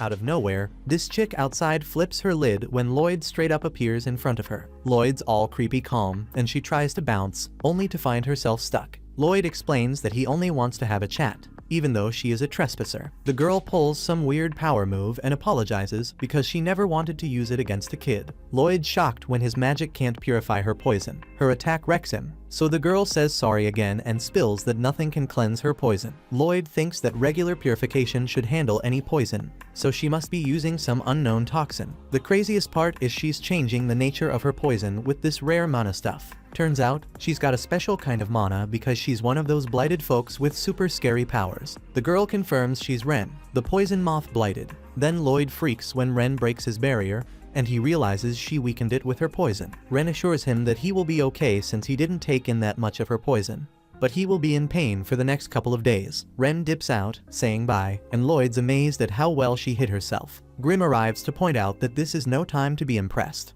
but Lloyd explains that he is fine as he is constantly healing himself. Grim wonders why he didn't stop the girl, so Lloyd explains that he rather let her guide him to their hideout. Grim has no clue who they are, so Lloyd reveals that Selpha told him about the Assassin's Guild, and he's pretty sure that Ren is one of them. They're a crew of 6 assassins with bounties on their heads, but what gets Lloyd hyped is that each of them has their special powers. Lloyd tracks Ren's location, and Grim can't believe he can detect that undetectable girl. Lloyd's like, her presence is like a rip in space, so it's easy to follow. Lloyd goes after Ren, and Selpha shows up late to the party elsewhere. Ren gets chewed out for not taking out the person who spotted her, but Ren spills that she did get some info. Turns out they're producing spellbound swords, so it looks like they're gearing up for war. But one of the assassins is not feeling it. He tells Ren to stop acting like their leader Jade because he's long gone. Ren argues that Jade's coming back, but they're interrupted because someone's watching them. Lloyd shows himself, and Ren's shocked because she thought he was still poisoned. The assassins heard rumors that Lloyd acts all ordinary, but he's secretly super powerful. But none of those matters because Lloyd found them, and they are not letting him leave. This crazy kid hears that and straight up drops his barrier, and Grim's wondering how much crazier he can get. Lloyd explains that he's facing opponents with unique abilities, and it would be a shame if he didn't get to sample them. Lloyd uses his traceability to copy Tao's fighting style and tells the assassins to come at him. He takes down the first challenger, and the dude's impressed that he knows martial arts. Lloyd can tell this guy's mad flexible, and the assassin reveals he can contort his whole body to fit through tiny spaces. The dude is like a freaking rat, so he's called Babylon, the giant rat blighted. Lloyd's mind is blown because this guy's body is straight up unique, but he doesn't have time to admire it because someone sneaks up on him. That guy says sink, and Lloyd's shocked when he feels hella heavy. His name's Crow, the dark raptor blighted, and the mana in his words makes him the cursed bladed. Next up, the big dude swings, but Crow's the one in shock because Lloyd uses raw strength to break his curse. Lloyd gets caught in a trap, and the big dude introduces himself as Galilea, the spider blighted. He can transform the mana around him into sticky stuff like a spiderweb. Lloyd manages to bust out and admires how their abilities match up to the rumors. Then this girl attacks, but Lloyd dodges her hits like it isn't anything. But the crazy chick stabs herself in the leg, and somehow Lloyd feels the pain too. She's Talia, the 100 Pains, and she can share damage with anyone she sees. She's the pain blighted, and Lloyd's like, damn, how the hell does that work? Intros are done, and Talia's all pumped because she thinks she taught Lloyd fear, but she's shaken when Lloyd reveals he isn't scared. But here's the real shocker. Lloyd heals both their stab wounds in a flash, even though they were deep. This kid on another level, wondering what would happen if he hurts Talia. When he heals himself, she gets healed too. So he's thinking if he messes her up, he'll feel it too. Lloyd uses magic to make blades out of some ratty cloth and copies Selpha's fighting style with Chaz. Now this little psycho tells the assassins to get ready because he wants to see how they defend. The assassins start freaking out because he looks just like this swordswoman who traumatized them before, and they are straight up terrified. Lloyd starts his attack, and the assassins are in complete shock seeing how skilled he is with swords and martial arts. And the real kicker? They heard Lloyd was just some magic prodigy. Lloyd damn near slices Babylon in half, but he's tripping when the giant rat relaxes his body at the last moment to spread out the damage. The other assassins try to jump Lloyd together, but they end up messing each other up instead. Lloyd goes all out on Babylon, moving so fast that Babylon can't even say stop to make him halt. Then Lloyd hits him with a twin sparrow attack, and all Babylon can say is ball. Lloyd wonders if he would have ended up bald if Babylon said the word. But he's glad he didn't have to find out. Galilee is out for revenge, but his web gets stuck to everything, and he puts Talia in a tight spot. Lloyd goes after Talia next, but she spills the beans that if he hurts her, he'll feel it too. She thinks he'll back down, but she's shaken when Lloyd's excited to see what that pain's like. Lloyd sends her flying, messing them both up big time. But Lloyd's just stoked it worked. Then the big guy traps him in his webs. But Lloyd slips out of his grip and lands a massive thunder punch. From this point, Lloyd's bleeding from his mouth, so he looks even crazier when he tells Ren to show him her poison again. Galilee tells him not to push her because she can't control her poison mana too well, and if she uses it, they'll all get caught in it. Lloyd realizes none of them seem to have great control over their powers, and Galilee confirms this. He explains if they could control them, they might not have ended up as outlaws. In his rage, Galilee attacks Lloyd, but Lloyd easily shuts him down. Ren tries to save Galil as he's screaming in pain, but Lloyd stops her too. She's all about getting revenge for what Lloyd did to Galilee. But Galilee reveals he's doing just fine. Actually, better than fine because his mana seems to be in check. For some reason, everyone's shocked when Lloyd spills that he engraved the spell right on Galilee's back, so he can control his power. Lloyd admits he's never engraved a spell on someone's body before, but he's glad it worked. Galilee breaks down as the curse finally ends, but Lloyd points out it's more than that because now he can control his mana like a boss. The others watch in awe, so Lloyd tells them it's their turn. He engraves them too, and they're relieved to finally have control over their mana. Crow's nests, crying tears of joy because it's been way too long since he could talk normally. Everyone's celebrating, but Ren is acting like she doesn't care. She claims she's crying for a different reason. But she can't hide her happiness about being able to wear whatever she wants without her poison wrecking her clothes. Lloyd's glad things are looking up, but Ren isn't feeling it when Lloyd's allowed to join their crew. The others remind her they owe everything to him and insist she get ready for the welcome party. Ren tries to call out that he mass-produced weapons of war and snuck into an assassin's hideout. She thinks Lloyd's too damn wild to roll with them. But Grimm sets the record straight. Lloyd was just messing around when he pulled off those stunts. Now that they have control over their powers, Lloyd's all about seeing what they can do. But Galilee wants some answers before they let him in. Lloyd's chill about it, but they insist on spilling their backstory. Lloyd isn't really into the history of the Assassin's Guild, but that changes when Galilee starts talking about their leader. This cat, Jade, goes by the name Phantom Blighted and can teleport. He's the Shadow Wolf. Back in the day, Jade got teleported against his will, and it messed him up badly. Cursed with teleportation, he decided to start the Assassin's Guild. The plan was to take shady jobs at the Adventurers Guild and leave their coin emblem at the scene, showing they were fighting for world peace. They wanted to come out of the shadows and live in the light someday. Galilee keeps going with the story, but Lloyd's more interested in the teleportation bit. Galilee explains that just when things started looking up, they heard the Lord of Lords was getting ready for war, and something happened to Jade. Suddenly, an envelope appears out of nowhere, and they're all shocked. Later on, Selpha storms into the assassin's hideout looking for Lloyd, but he isn't there. She can still smell his scent and finds a note he left behind. Turns out, Lloyd went to meet the Lord of Lords with the Assassin's Guild. Albert freaks out as he reads the note, thinking Lords and the Assassins team up and snatch Lloyd. Diane calms him down, and they agree starting a war isn't the answer. War is the last resort, so Albert swears to find a peaceful solution no matter what. But then Selpha drops a bombshell she found Lloyd's clothes in the hideout. They fear the worst, and Albert forgets all about peace, agreeing that war's the only option. But little do they know, Lloyd's not a hostage at all, he's leading the charge somewhere else. After the letter appeared, Galilee immediately recognized the symbol on it to be the one Jade made for them. So Galilee anxiously opens the letter, and sure enough, it is indeed from Jade. In the letter, Jade apologizes for taking so long to contact them. But he had been a little busy as hell. He says he straight up overthrew the Lord of Lordost, who was planning some whack-ass war, and now he's the new ruler of the kingdom. He wants all of them to come and party with him to celebrate. Everybody's stoked about this bomb-ass news. But Lloyd looks at the letter, and he's got a different reason to be happy. Galilee comes up to him and gets on his level, thanking Lloyd again for helping them control their curses.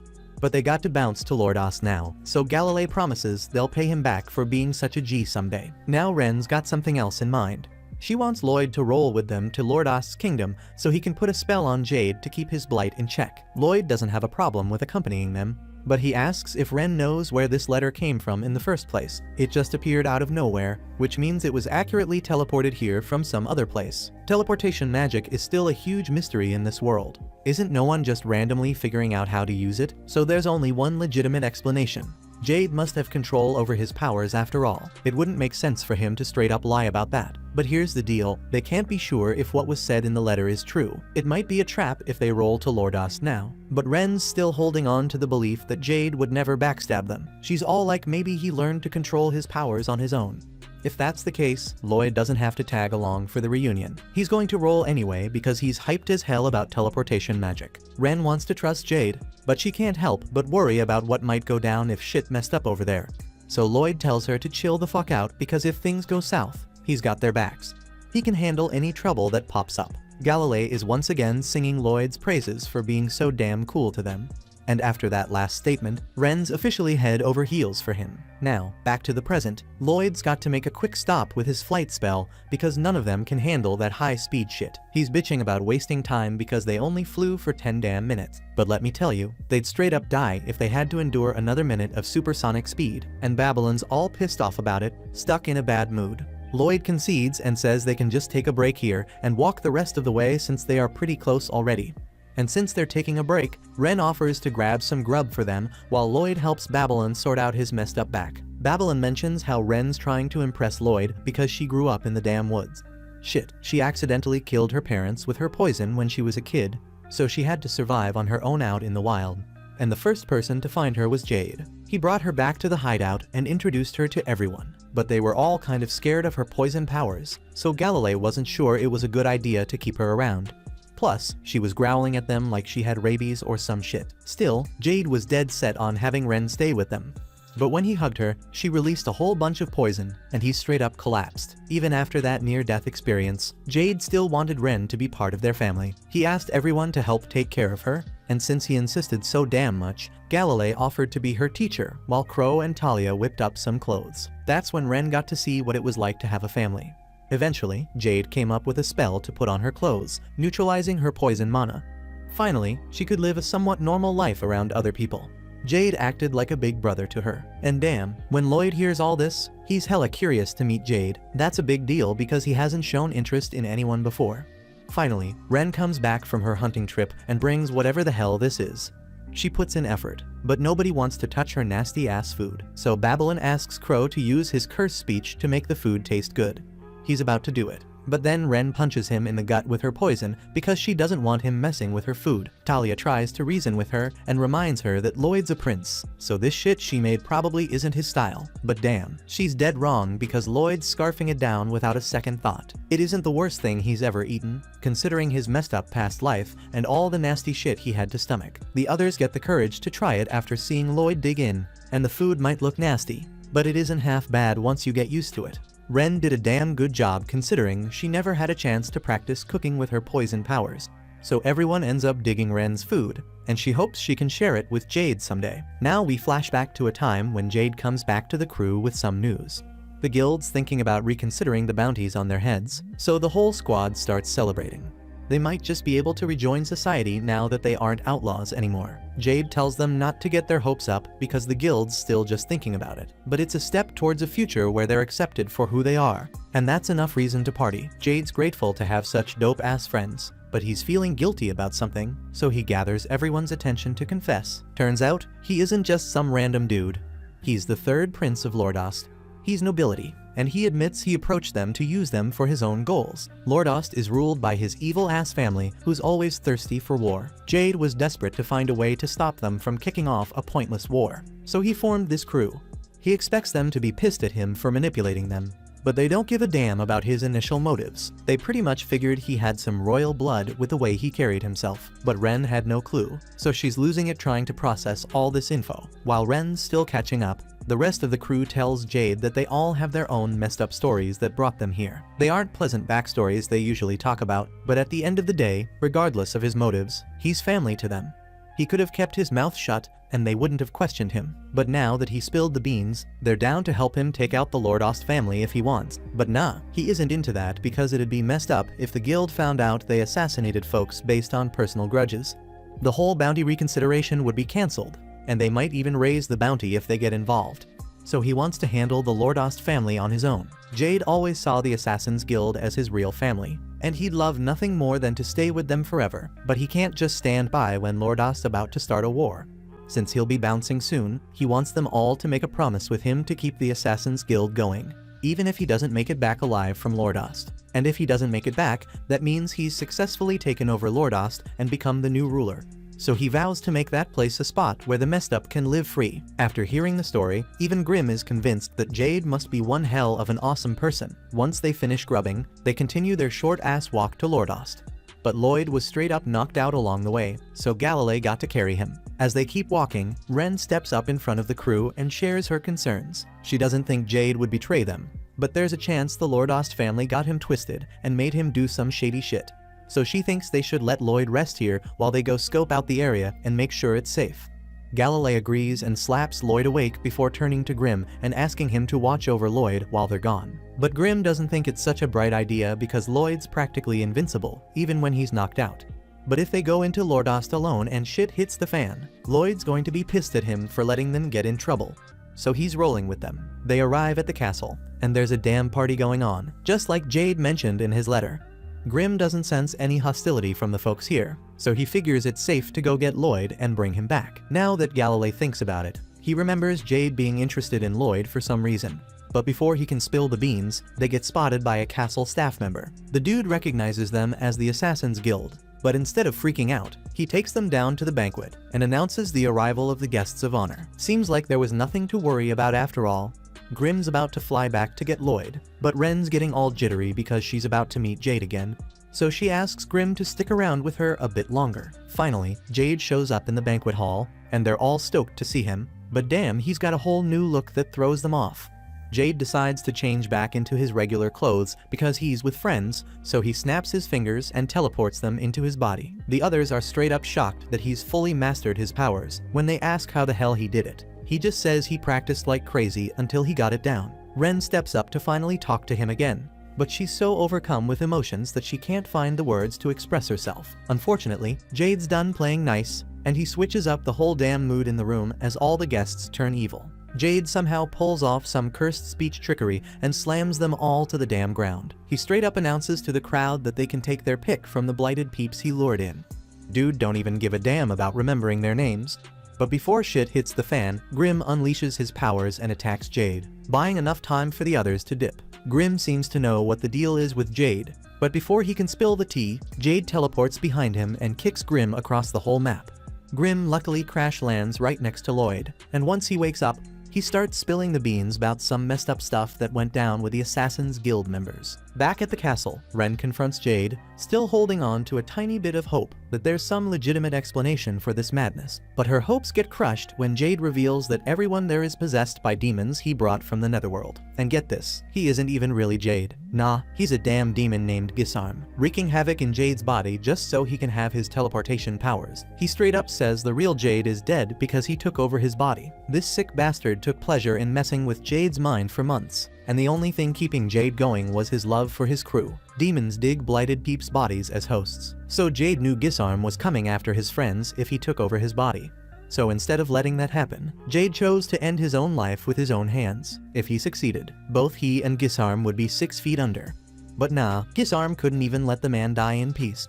When Jade was about to kick the bucket, Gisarm just healed all the damage in an instant. The other demons are getting restless about taking over a blighted person's body, so Gisarm grabs Ren and sarcastically warns the demons to watch out because she's got some deadly ass poison that killed her parents at birth. Even though they're all seething with anger, they can't do jack shit to stop Gisarm. Homeboy inspects Ren's body, planning to take her over, but he pauses when he spots the spell Lloyd had put on her. He's pissed as hell that someone would dare to mark his property, so he uses some cursed speech to force Ren to spill who did this. Ren, fueled by sheer willpower and loyalty to Lloyd, resists the urge to rat him out at first, but Gisarm keeps screaming in her face, demanding to know who gave her that mark. Out of nowhere, barriers pop up around all the Assassin's Guild members, and a freaking massive death laser obliterates everything around. But the one who cast the laser is Lloyd, and he looks like he's pissed. The demons are straight up terrified after witnessing the insane power Lloyd just dropped.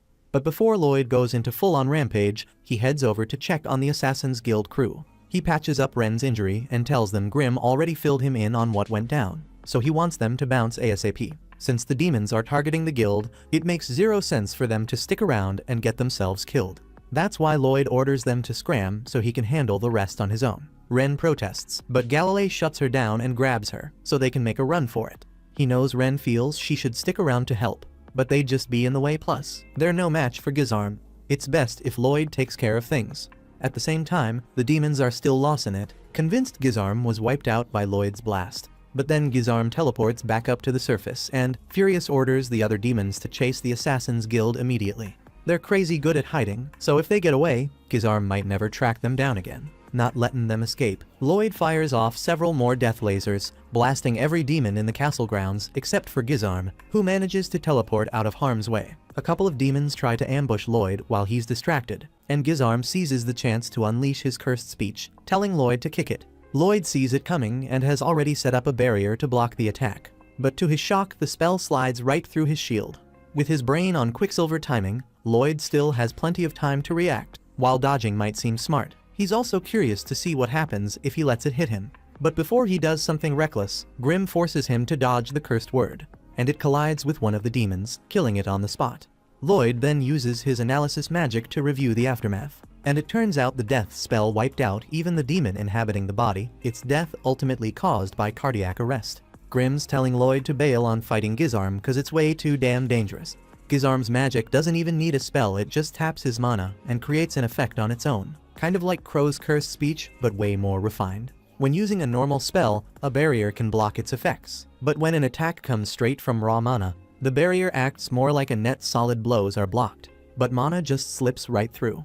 If they were dealing with someone like Pazuzu, Lloyd could easily crush any attack he threw. But Gizarm's mana could actually pierce Lloyd's heart if he isn't careful. Gizarm looks down at the demons that survived Lloyd's death ray and shows nothing but contempt for them. Grim explains to Lloyd that demons are ranked in 10 classes, so the ones down there are 10th class, basically trash. For reference, Pazuzu was an E-class demon, and Grim himself is a 3rd class demon. Lloyd figures that would make Gizarm a 1st class demon, but it's actually far worse. Gizarm is demon royalty, a demon lord. His power is so monstrous that even 100 1st-class demons wouldn't stand a chance against him. Lloyd might be amazing, but Grim believes even he is outmatched this time and orders everyone to scram. Yet Lloyd keeps flying closer to Gizarm instead. Gizarm then asks who Lloyd is, and he introduces himself as the 7th Prince. Gizarm vaguely recalls something from Jade's memories about wanting to meet Lloyd, though he doesn't bother remembering the details. Lloyd admits he'd have loved to meet Jade, but now he's never gonna get the chance because of Gizarm. Gizarm fires back, upset that Lloyd just showed up and started blasting his minions and wrecking his base. They both have scores to settle, and they look just as crazy and amped to get things started. Meanwhile, Grim once again suggests that Lloyd should run while he still has a chance to escape. Lloyd admits that taking out Gizarm isn't as easy as smashing the demon he decimated on the ground. Grim is shocked that Lloyd would call that routine easy. Even though he always said 10th class demons are trash, they're still pretty tough and naturally resistant to sorcery. Gizarm is chomping at the bit to get the fight started, so he uses his mana to form a tiny spike and launches it straight at Lloyd, nearly busting through his barrier. Even if it didn't go all the way, it's the first time Grim has seen anything actually damage Lloyd's shield, which sends Grim into a panic. Gizarm is impressed with the durability of Lloyd's barrier, but he wants to see how it holds up when he isn't holding back. He then fires off several mana sword projectiles at Lloyd. Lloyd starts a series of evasive maneuvers to minimize the damage, but he still loses a lot of his shield layers in the process. Lloyd gets so wrapped up dodging the swords that he forgets Gizarm can teleport. He's taken aback when Gizarm suddenly appears right in front of him and shatters the barrier with a single kick. The blow sends Lloyd flying straight into a sword, so he thinks fast and casts an earth puppet spell to shield himself from getting impaled. Galilei and the others watch in awe at the scale of the battle between Lloyd and Gizarm, and even the demons are stunned until both sides realize they're all on the same bridge, and the demons start chasing the assassins. Galilei turns to Babylon, who's been struggling to clear the gate, and orders him to speed up so they can pass. At the same moment, Lloyd is still deep in combat with Gizarm, and Grim is already in tears. But Lloyd doesn't care about feelings, he simply calls on Grim for backup. Gizarm is flabbergasted that Lloyd managed to dodge his attack completely unharmed, and the only time he managed to put pressure on Lloyd was when he teleported. Lloyd fires back that the teleportation ability isn't even his to use. Gizarm sees it differently. Since he stole Jade's body and Jade never could control that power in the first place, he believes he deserves it. Humans can't control abilities like that without a spell, but for a demon born as a mana master, it comes naturally. It's only natural he'd claim that gift for himself, and now he's fixin' to show Lloyd what proper teleportation looks like in battle. Gizarm summons more mana swords and starts mocking Lloyd, daring him to attack, dodge, or even run. But when Lloyd takes a stab in the back, Gizarm laughs, declaring he never had a choice. With teleportation, there's no need to launch projectiles in the usual way. They can be sent directly into Lloyd's body with no way to block them. Now convinced of his own victory, Gizarm names his new power Shadow Wolf in honor of the moment. On the other side, the low-life demons are still after the assassins, ordering them to surrender their bodies. But the crew has just learned to harness their own powers for the first time, so there's no way they're about to give it up. Galilei uses his web ability to cover the ground and hold the demons in place while the team escapes the webs harden after a few seconds. To ensure none slip away before they set, Crow employs his cursed speech to make Humpty Dumpty and the rest collapse. Galilei praises Crow for nailing his cursed speech without hitting their own folks. While the demons remain down, Babylon finally manages to open the gates so they can make a break for it. Just then, however, the demons start fighting back, ripping bricks out of the ground to stand up. They won't get far unless someone stays behind to hold them off. Before Galilei can step up, Talia takes charge. She scans the demons, and with a surge of power, she slices her ankle to render them unable to walk. She orders everyone to keep out of sight since she can't control her ability enough to avoid hurting her allies. She wants them to leave her behind and break for the woods to safety. Ren isn't willing to split up, knowing she can't escape on her own with her leg hurt. The demons writhe in pain from Talia's ability, but they regenerate their wounds, and that, in turn, heals Talia. Not wasting a beat, she immediately stabs her foot again, sending the demons into fresh agony. Once more, she urges the crew to hurry and get out while they still can, promising that she won't let her body be stolen away that easily. But Ren can't just accept being left behind, so she tries to grab Talia so they can flee together. Instead, Galilei pushes her back and locks her outside the gate, choosing to stay behind with Talia. The moment the gate stays closed, the demons still could tear right through it, so at this rate none of them will escape unless they get stopped now. The demons knows exactly what Talia's aiming to do, so he won't let her go it alone and risk killing herself. Soon enough, the demons start freaking out when they realize Talia is serious enough to sacrifice herself to wipe them out. They scramble to block her path, but Galilei steps in to hold them off. Ren shouts at them to chill, reminding everyone that they were this close to living together as a family. Even though Jade might never come back, now that they've mastered their powers and erased their bounties, there's really no reason to throw in the towel. Talia can't even imagine the pain Jade must have suffered trying to end his life for their sake. Yet she understands the drive to do whatever it takes to protect her crew. Without hesitation, she slashes her own neck to weaken the demons. At the same moment, Gizarm looks down in disgust at the sorry lot below, wishing Lloyd had put on a better show so that Talia's sacrifice might have meant something. Then he hears a crumbling sound from where Lloyd's body should be. Gizarm spins around and sees that Lloyd has turned to dust. Before he can react, the real Lloyd attacks from behind, but Gizarm teleports away just in time to avoid getting cut. He realizes Lloyd set a decoy to lower his guard and is now wielding an enchanted sword, so it looks like their fight is about to get a whole lot more interesting. Lloyd then seems worried about something else, not related to Gizarm, and orders that they move to a different spot to finish the fight because there are people around he really doesn't want to see. Right before Talia can finish her own move, hundreds of fireballs suddenly rain in from behind the gate, so Galilei grabs her to keep her from getting caught in the blaze. The demons end up getting scorched by the unexpected attack, though neither Talia nor Galilei can figure out where it came from. Then the gate is sliced open and Lloyd's family storms in. Albert leads them, and even though the chaos is off the charts, it doesn't change their mission. They're here solely to rescue Lloyd. The demons are lit up in flames, and Ren breathes a sigh of relief that backup has finally arrived. Crow mentions he thinks he's seen Silpha somewhere before, but his memory's all fuzzy. Albert and Silpha catch wind of it and spin around to give them a murderous glare. In no time, the assassins are on their knees, shaking in fear as Albert mulls over what to do with them. Diane pipes up that the demon horde should be handled first, but Silpha insists that sorting out the Assassin's Guild is the top priority. She levels her sword at them and demands to know where Lloyd is. The crew freaks out, and then Silpha whips out a pocket watch, warning that for every lie they spin, she'll off one of them.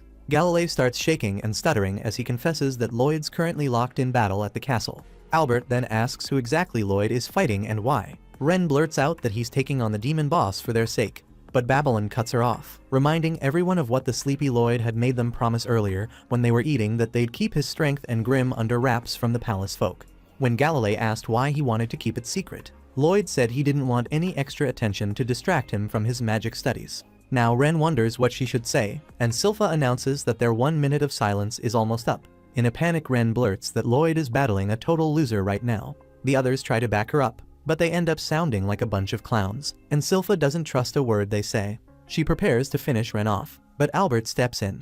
Galilei and the rest start buttering up Albert, insisting that a kind, wise guy like him would surely listen. But Albert snaps and orders them to shut it all down.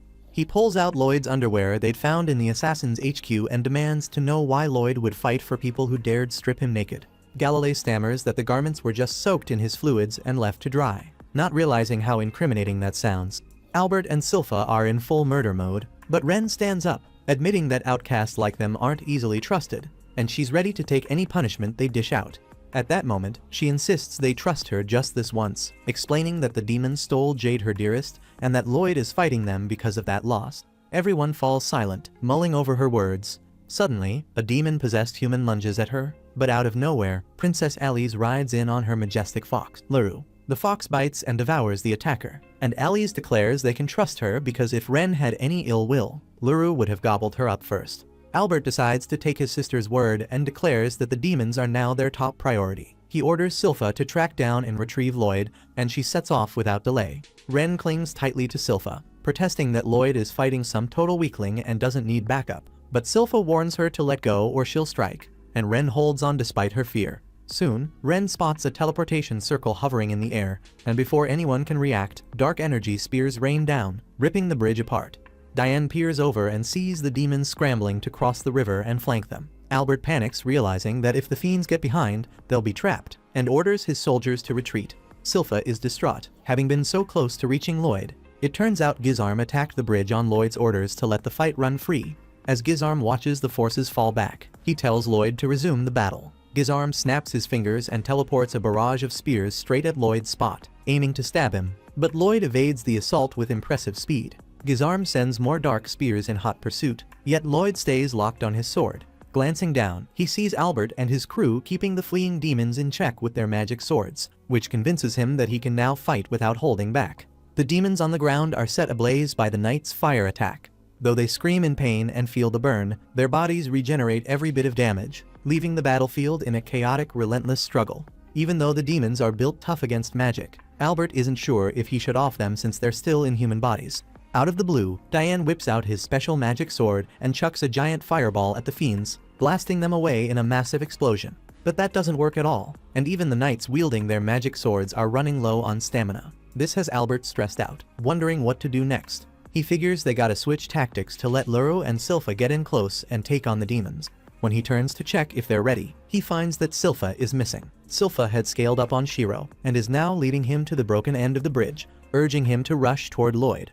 Galilei and the others tell her it's impossible, and she realizes it too. Yet she keeps coming up with wild, foolish ways to cross the shattered bridge. Shiro, desperate to see his master, takes a leap of faith but ends up falling into the river. Just then, as Silpha is about to jump after him, someone climbs up the bridge and attacks her. She dodges the first strike and then draws her swords to block the rest. The attacker turns out to be the Humpty Dumpty demon, who compliments Silpha's skill and declares that she's good, but not as good as him. He boasts that while his lackeys here are just 10th class demons, he is an 8th class demon and a master of the demon blade technique. Silpha ponders the demon class system, wondering what class Pazuzu might be, but it doesn't matter because Humpty Dumpty still seems a lot weaker than him. Meanwhile, Albert is still trying to figure out if there's any way to save the people possessed by the demons when one suddenly launches a surprise attack on him. No one's ready to fend it off, but out of the blue, Babylon shows up to rescue the prince. He grabs the demon's neck and twists it 180 degrees.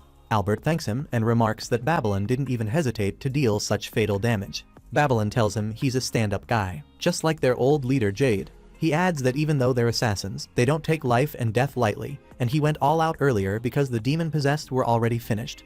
The demon tries to recover from the damage it just took, while Babylon tells Albert there's no saving those demon-possessed fools because their minds are long dead. Soon enough, the demon collapses after failing to regenerate its body. Seeing Babylon's words and the gruesome sight makes Albert realize what must be done. He storms up to the blazing demons and pulls out his magic sword. With a few quick hand signs like something out of a ninja flick, he activates a heavy flame spell. He wants to apologize to the people of Lordost for not being able to save them, but he's determined to set them free from their suffering instead. With that in mind, he unleashes his spell and makes fireballs rain from the sky. The fireballs explode on impact, and the demons start screaming in pain as they burn. Albert orders his knights to stop holding back and put every bit of strength into wiping out the enemy. On the flip side, Silpha launches a flurry of fast strikes at Humpty Dumpty, who keeps blocking and backing off. The demon jumps up and uses a drilling move to push Silpha back, but she just deflects his blow. The demon takes to the air again and sends out a series of flying slashes, yet Silpha fends them off with ease. Suddenly, they both launch a special move, charging at each other full throttle. Their collision is so fast it's like an unplanned dance, and they seem evenly matched at this point. They keep trading special attacks, and the shockwaves alone are enough to damage the bridge. Eventually, they separate. As Silpha lands, her hairband snaps and blood trickles down her forehead. Humpty Dumpty has taken a similar beating, but he recovers easily thanks to his demonic powers. He starts laughing, claiming that humans will never beat demons. Still, he admits that Silpha is strong, which is why he now craves her power. He boasts that by taking her body, he'll master both his technique and hers. Then he shifts his stance and charges at Silpha using the Lordost sword technique. She reacts a bit late, and her dress gets cut off as she narrowly dodges his attack. Humpty claims the previous owner of this body was a real hard worker and a top-notch martial artist. He points to his calloused hands as proof of how much sweat and grit went into his training. He boasts that he's got all the memories of that former master locked inside and plans to use them to his advantage. He goes on to say that to demons like him, humans are nothing more than a suit of clothes, and now he's fixin' to take over Silpha. Silpha doesn't take those words kindly. She leaps high into the air to unleash the same demonic technique Humpty once used. Stunned, Humpty barely manages to block her move at the last second. Terrified that Silpha might also know the demon sword technique, she fires back that she picked it up just by watching others, because she isn't so weak that she can't learn a new style without hijacking someone else's body. Humpty gets livid at that slight, but Silpha brushes him off and calls for Shiro, who scampers back to her side. She rummages through his fur until she finds a special sword Lloyd made just for her. Drawing the blade, she challenges Humpty to witness what humans are truly capable of. A few days back, Silpha had been training hard to beef up so she could take on demons like Pazuzu on her own. When she swung the sword with all her might, it bent and even the dummy target started spinning wildly before toppling over. Disappointed, she was about to give up when Lloyd and Diane showed up with a brand new sword. She lights up at the sight of it, and Lloyd explains that it's a magic sword, but he didn't load it with any flashy spells. Instead, he made it extremely strong and flexible to handle all of Silpha's power. He told her it was powerful enough to cut down a demon, since demons are basically psychic beings that can't do much without a body. If their vessel dies, the demon inside dies too. Silpha then asks Lloyd why he chose those spells for her sword. Nervously, he admits that she always seems to hold back when she swings, so he figured she might be worried it would break. That's why he built her a sword that wouldn't crack. Overjoyed, Silpha throws her arms around Lloyd, thanking him for taking such good care of her. Diane cuts in and suggests they give the sword a name. Silpha, still stung by her failure against Pazuzu, decides to christen it Demonbane as a vow never to lose to another demon again. She draws Demonbane and vows to prove the name's worth right now. Humpty fumes at her, sweat dripping from his nervousness, and calls Silpha delusional for thinking she can best him. He laughs and declares that this kingdom is doomed to fall to the demons, simply for the thrill of it. Humpty goes on to claim that Gizarm orchestrated the whole elaborate scheme to lure Jade here, making his underlings possess the bodies of the people of Lordost and spreading rumors of war. Jade had no option but to return home to avoid that war, a decision that turned out to be fatal. The assassins are livid upon hearing about the demon's heinous acts against Jade, and Ren can barely hold back her fury. She charges at Humpty for revenge, but Silpha slaps her, telling her to back off because she's getting in the way. Taking a firm stance, Silpha promises Ren not to worry because she will avenge Jade and ensure the demons never destroy this kingdom. Humpty vows to prove her wrong with his ultimate move. He charges at Silpha, but she swiftly draws her blade, slashes him, and sheaths it before he can react. Humpty's body is torn into many small pieces, and blood splatters everywhere as he dies.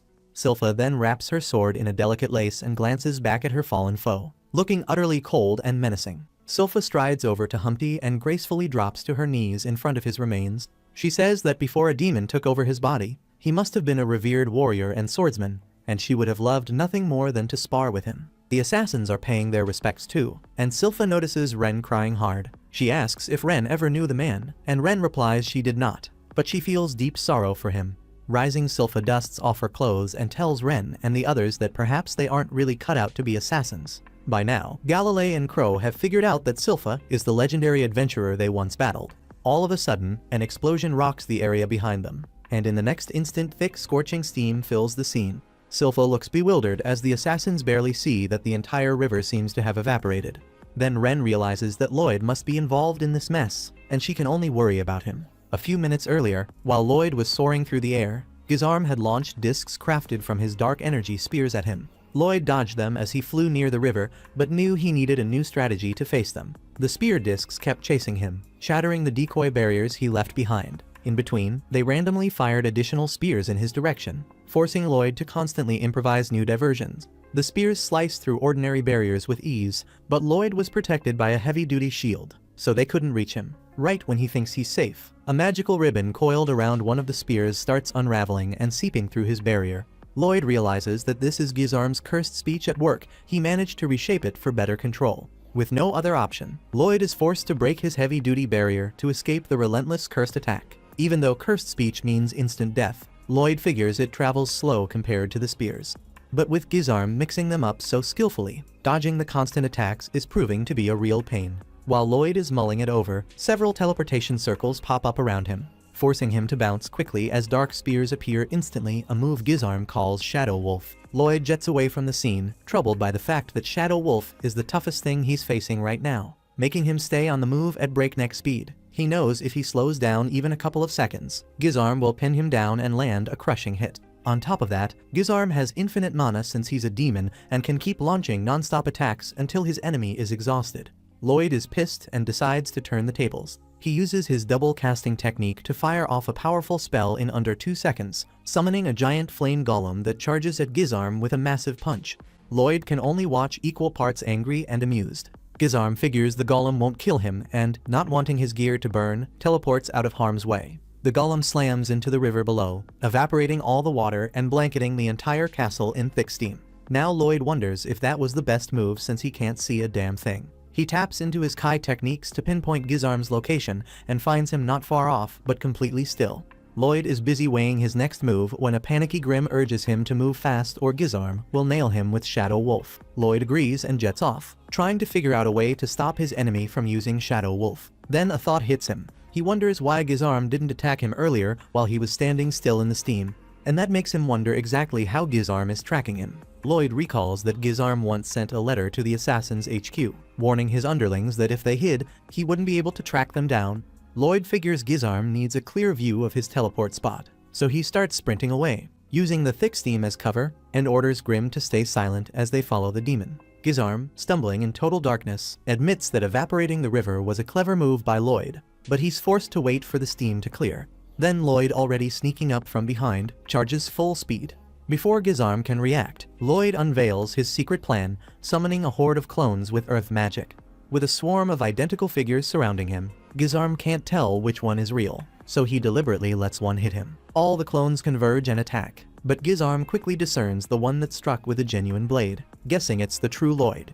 He stabs that clone with dark spears, and the wound heals instantly. He smirks, remarking that physical attacks are useless on him, as he regenerates even if his heart or brain is crushed. Rising, he pulls aside Lloyd's clones and crushes them with his bare hands, explaining that he even hardened his body to block any blow, and he let a clone hit him on purpose to pinpoint the real one. Yet, the clones still circle around him.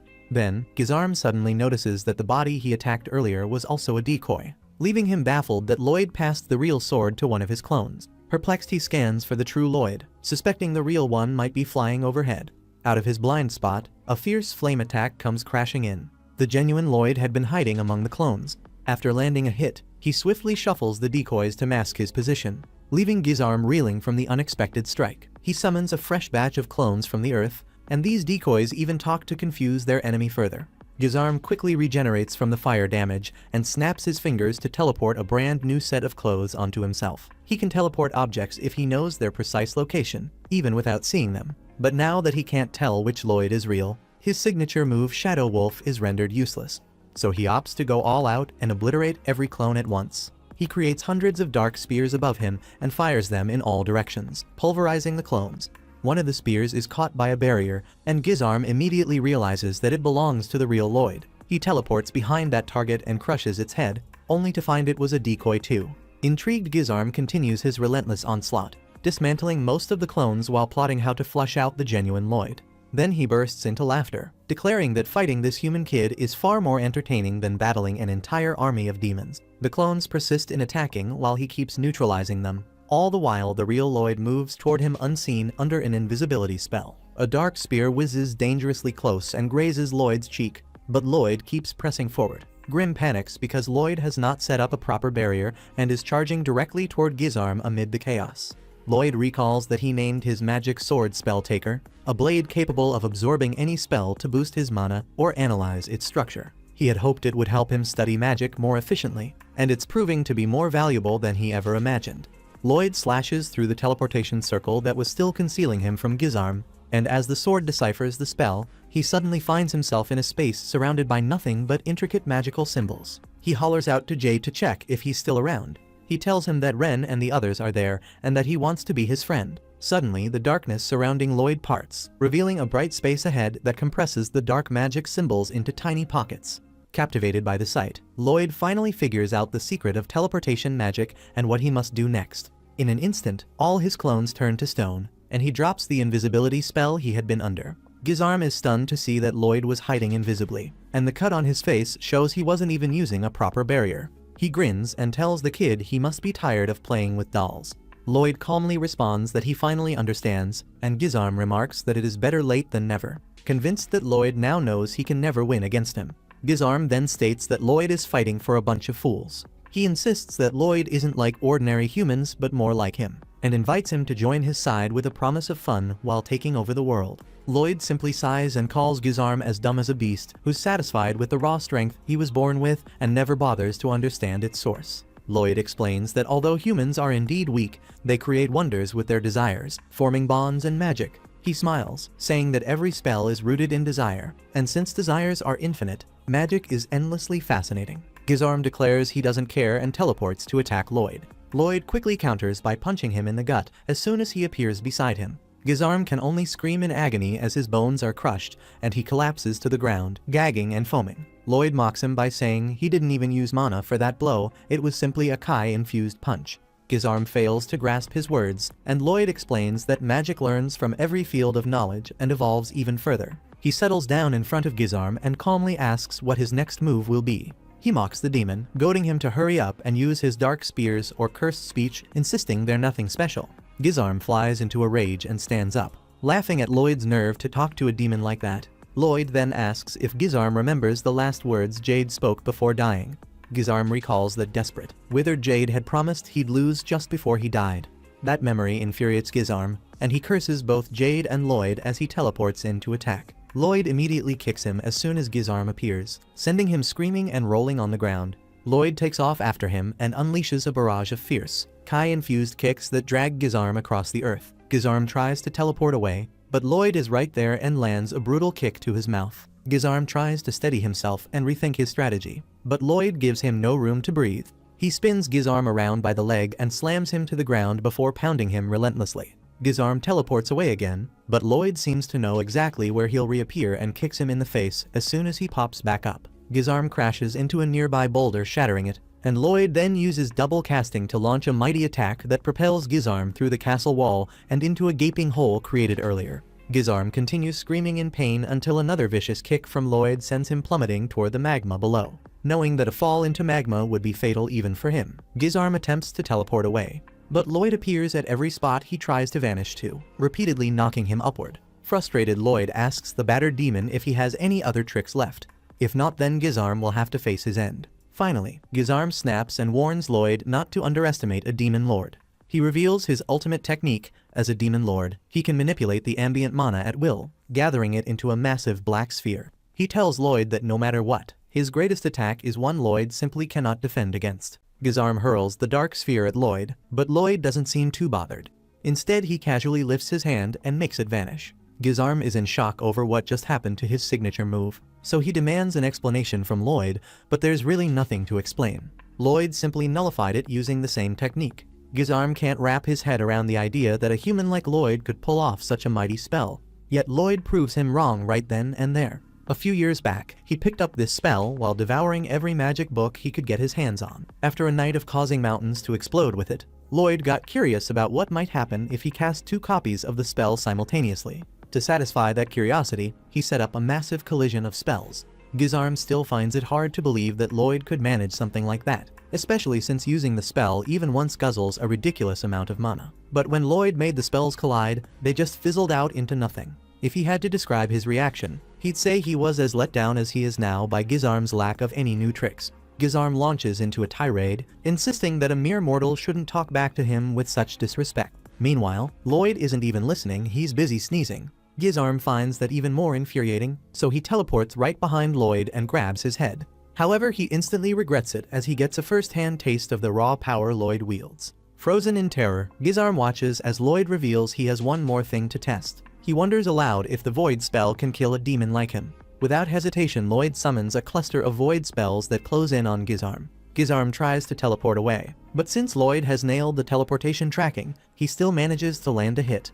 Back on the ground, thanks to all the fog, the demons couldn't see a thing. But Luru, Shiro, and Silpha kept on fighting using their sharp sense of smell. As she sliced through the demons, she noticed they were oddly weaker than before. Ren explained it was because of her poison. She was trying her best to hit only the demons, though her control wasn't perfect. So Silpha had to be careful about taking too many deep breaths. Albert, on the other hand, couldn't do much without his sight and was just waiting for sunrise to bring some light. When he checked his watch, he was shocked to see that it was already morning, even though the sky stayed dark for some reason. High above the castle, Lloyd's mana still blanketed the area, and Gizarm was being sucked into the void spell Lloyd had cast. No amount of regeneration was going to help him. Realizing he was doomed if things continued, Gizarm decided to ditch his body and make a run for it. But Jade's body clung on and wouldn't let him go. Out of options, Gizarm started playing mind games, pretending to be Jade to bait Lloyd into releasing him. But Lloyd was too sharp for that and doubled down on the spell, crushing Gizarm and finishing him off once and for all. Once Lloyd was sure Gizarm was dead, he concealed his mana again and let daylight finally shine. As Ren looked up at the sky, she recalled a time when Jade had told them stories about Lloyd. Rumors had swirled about the 7th Prince of Saloom, even though Lloyd wasn't a contender for the throne. There were plenty of wild tales about him. One tale even mentioned a huge explosion on the day he was born. The castle tried to cover it up by calling it a gender reveal party gone wrong, but Jade swore it was really Lloyd unleashing a spell as soon as he was born. Most of the others found it hard to believe, though Jade still thought it was one cool story. If someone could be naturally gifted enough to work magic from birth, maybe Lloyd could someday help them shake off their curses and finally live in the light. Back then it was just a joke, but none of them ever imagined it would turn out this way. After everything was settled, Lloyd and Grimm teamed up to build a memorial for Jade. Grimm wonders if it's really okay for the memorial to be so far from the others.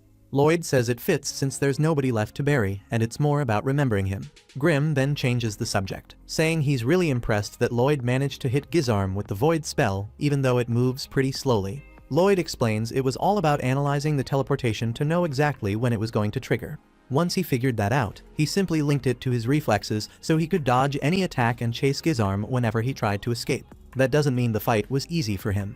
Gizarm was definitely strong and could have killed Lloyd if he slipped up even once. It was a reckless move to try and analyze the teleportation in the middle of the fight. But Lloyd had to do it if he wanted to land a hit on Gizarm. More than anything, he wasn't satisfied until he figured out how teleportation really worked. Yet he can't even claim credit for discovering it since everything was already set up for him. In his final moments, Jade had transcribed the teleportation spell and left it behind, knowing someone would eventually use it to kill Gizarm. In the end, it was Jade who really saved the day. A while later, Albert shows up and asks who the grave is for. Lloyd can't explain, but Albert says he already knows. It's the grave of the former leader of the Assassin's Guild and the previous ruler of Lordos Jade. The Assassin's Guild told him they heard about Jade's revolt and asked for Lloyd's help. Lloyd just goes along with it since the guild spun the story to cover for him. According to what they told Albert, Lloyd even helped defeat the demon that had possessed Jade's body. But even if their intentions were pure, they still made a living by killing all this time, and they essentially kidnapped a member of the royal family to force him into a war. These charges are serious enough to warrant execution, but they insist they're ready to atone for their sins by serving Lloyd for the rest of their lives, and they mean it. So Albert asks Lloyd one simple question: this isn't just about taking in a pet or something trivial. If Lloyd agrees to have the Assassin's Guild as his retainers, every move they make becomes his responsibility, and he'll be held accountable for any harm they cause. Lloyd tells him he understands and is willing to take on that duty from now on. This is the first time anyone has seen Lloyd show genuine care for others. Albert reminds him that just because he's the 7th prince doesn't mean people don't care about him or his actions. Beyond being a prince, he's first and foremost Albert's beloved little brother. And that bond runs deep, maybe even a bit too deep. Just then, Tao comes running in after hearing that Lloyd was in trouble and rushes over, only to realize she's already missed all the action. Feeling embarrassed, she turns to leave while Albert chases after her because he never got the chance to thank her properly last time. And soon everyone follows him. When they're alone, Grimm remarks that he's surprised Lloyd has such a gentle side. Lloyd denies any sentimentality, saying he's only taking in the Assassin's Guild because they possess special mana that could lead to new magical discoveries. Grimm, however, knows Lloyd truly cares about them. Otherwise, he wouldn't have bothered building a grave for Jade. Eventually, the Assassin's Guild members are freed since Lloyd promised to take responsibility for them, and they vow to serve him with everything they've got to repay his kindness. After that, Albert decides to host a tea party because Tao had requested one a while back. But now that it's happening, she feels a bit nervous with half the royal family present. Albert tells her there's no need to worry about formalities since this is meant to be a celebration, so everyone should just focus on having fun. That settles Tao enough to relax, though Silpha still isn't fond of her and purposely spills tea on Tao, sparking a fight between them. Albert also tells the Assassin's Guild there's no reason for them to hold back since he knows they prefer laid-back parties, so they get loud and drunk in honor of Jade. In the midst of it all, Crow starts crying over Jade's grave while Tao, who never really knew him, can sense he was cute. Talia then makes a move on Albert and tries to get him to have a drink with her, but he refuses because he never drinks on official business. Still, Talia won't give up. When Albert declines, she uses her powers to share her drunken state with him. Albert, who tends to get angry when he's drunk, immediately targets Galilei because he still hasn't explained how Lloyd ended up covered in his sticky fluid. Meanwhile, the other girls gather by the castle river, which has turned into a hot spring from all the heat Lloyd generated. As they bathe, Ren turns to Silpha and asks if she can serve as Lloyd's maid just like her. Silpha doesn't have the authority to decide, so she tells Ren to ask Lloyd directly. Lloyd, standing right above Silpha, says it's fine. However, Ren wasn't expecting him to be there. She asks if Lloyd is truly okay with having someone with her poison-blighted condition by his side. He replies that she still has a lot to work on. For example, she shouldn't call herself blighted anymore because once she masters her mana control, she'll be able to determine what kind of poison she makes and could become a great pharmacist with that power. That's when Ren realizes that despite her deadly power, Lloyd has never once seen her as a threat. She promises to serve him with everything she's got. After that, they all return to Saloon Castle, where Ren officially becomes Lloyd's maid alongside Silpha. And once they get Lloyd dressed for the day, he must meet his father to explain everything that happened at Lordost, although he really doesn't want any credit for it. Luckily, Albert did him a favor and took most of the praise, so Lloyd remains free to do whatever he wants and continues studying magic as much as he pleases. The story picks back up with Lloyd already in combat, handling each of his opponent's attacks with sharp precision. His enemy looks like some kind of angel and suddenly charges again, but Lloyd counters fast, using martial arts to redirect the strike.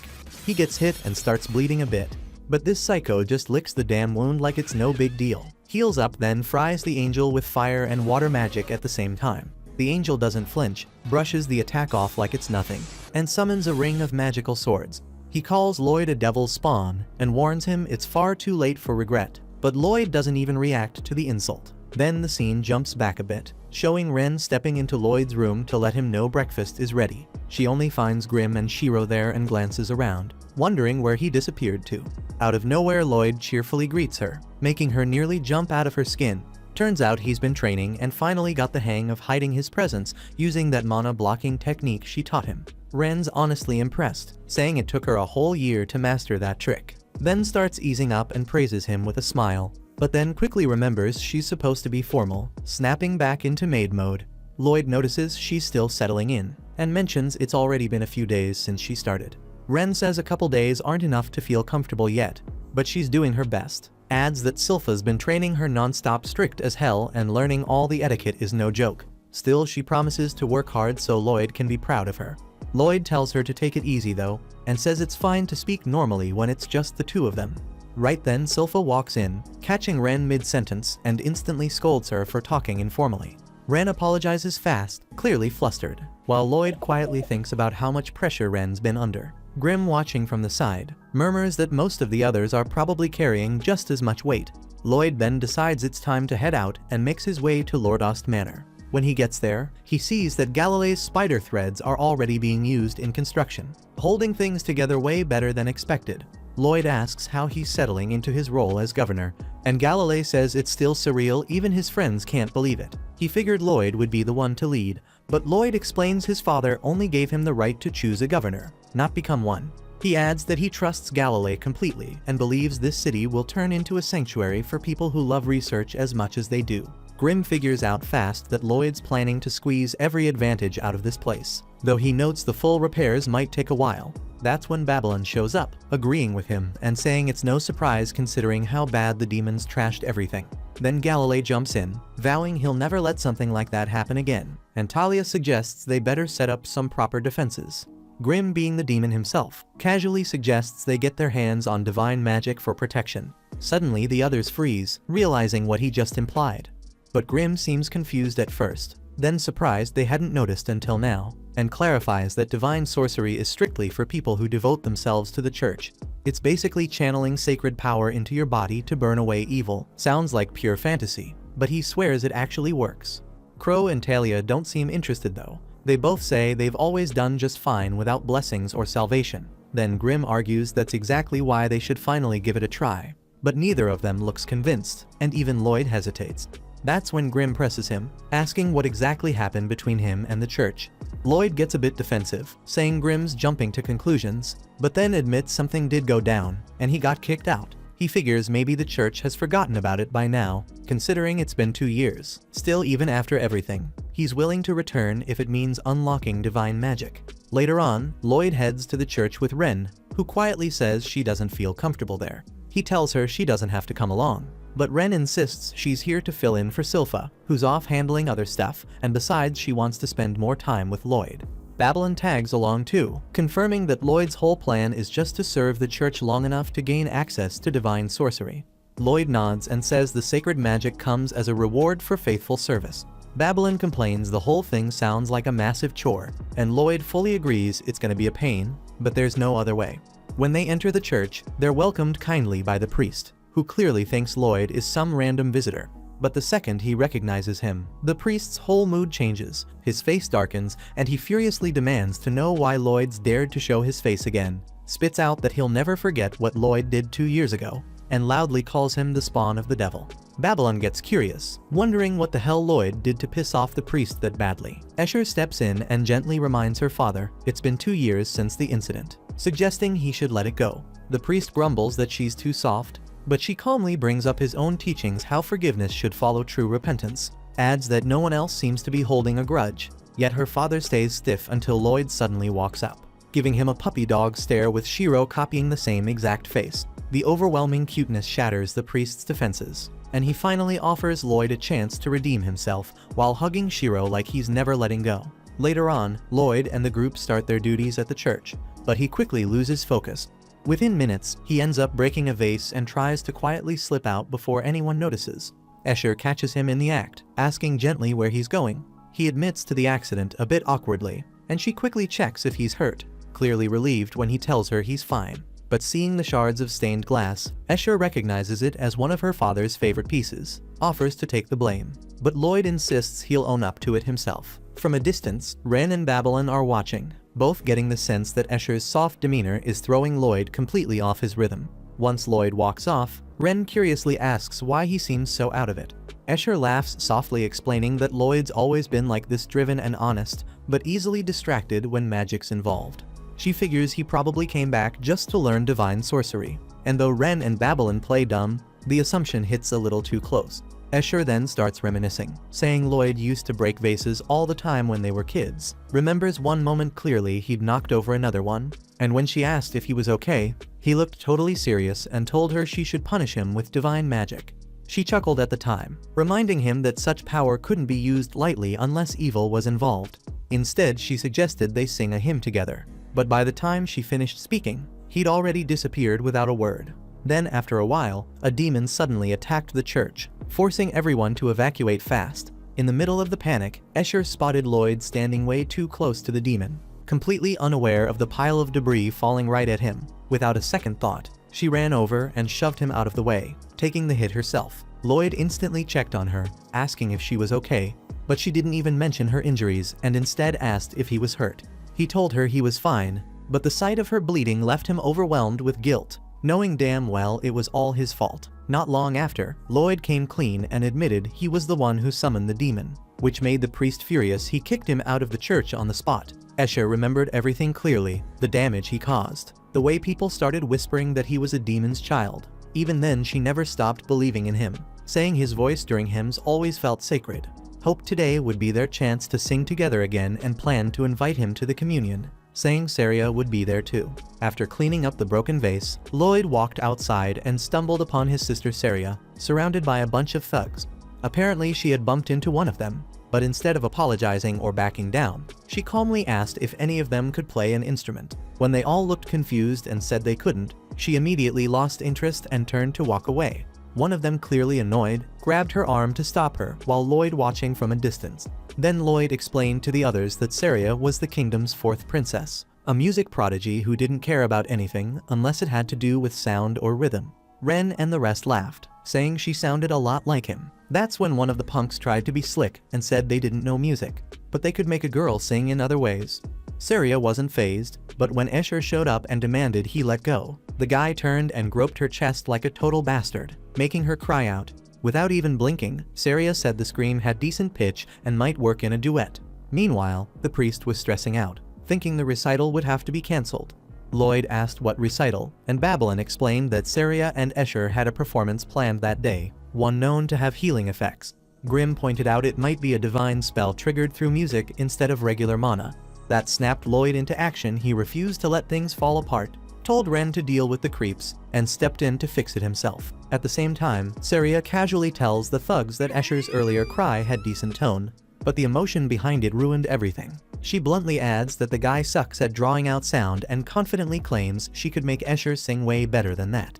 The thug's face twists with irritation, clearly not caring about being critiqued like a failed performer. But before he can snap back, Ren discreetly casts a spell, releasing a poison cloud that targets only the thugs, the girls and the priest, knocking them out cold.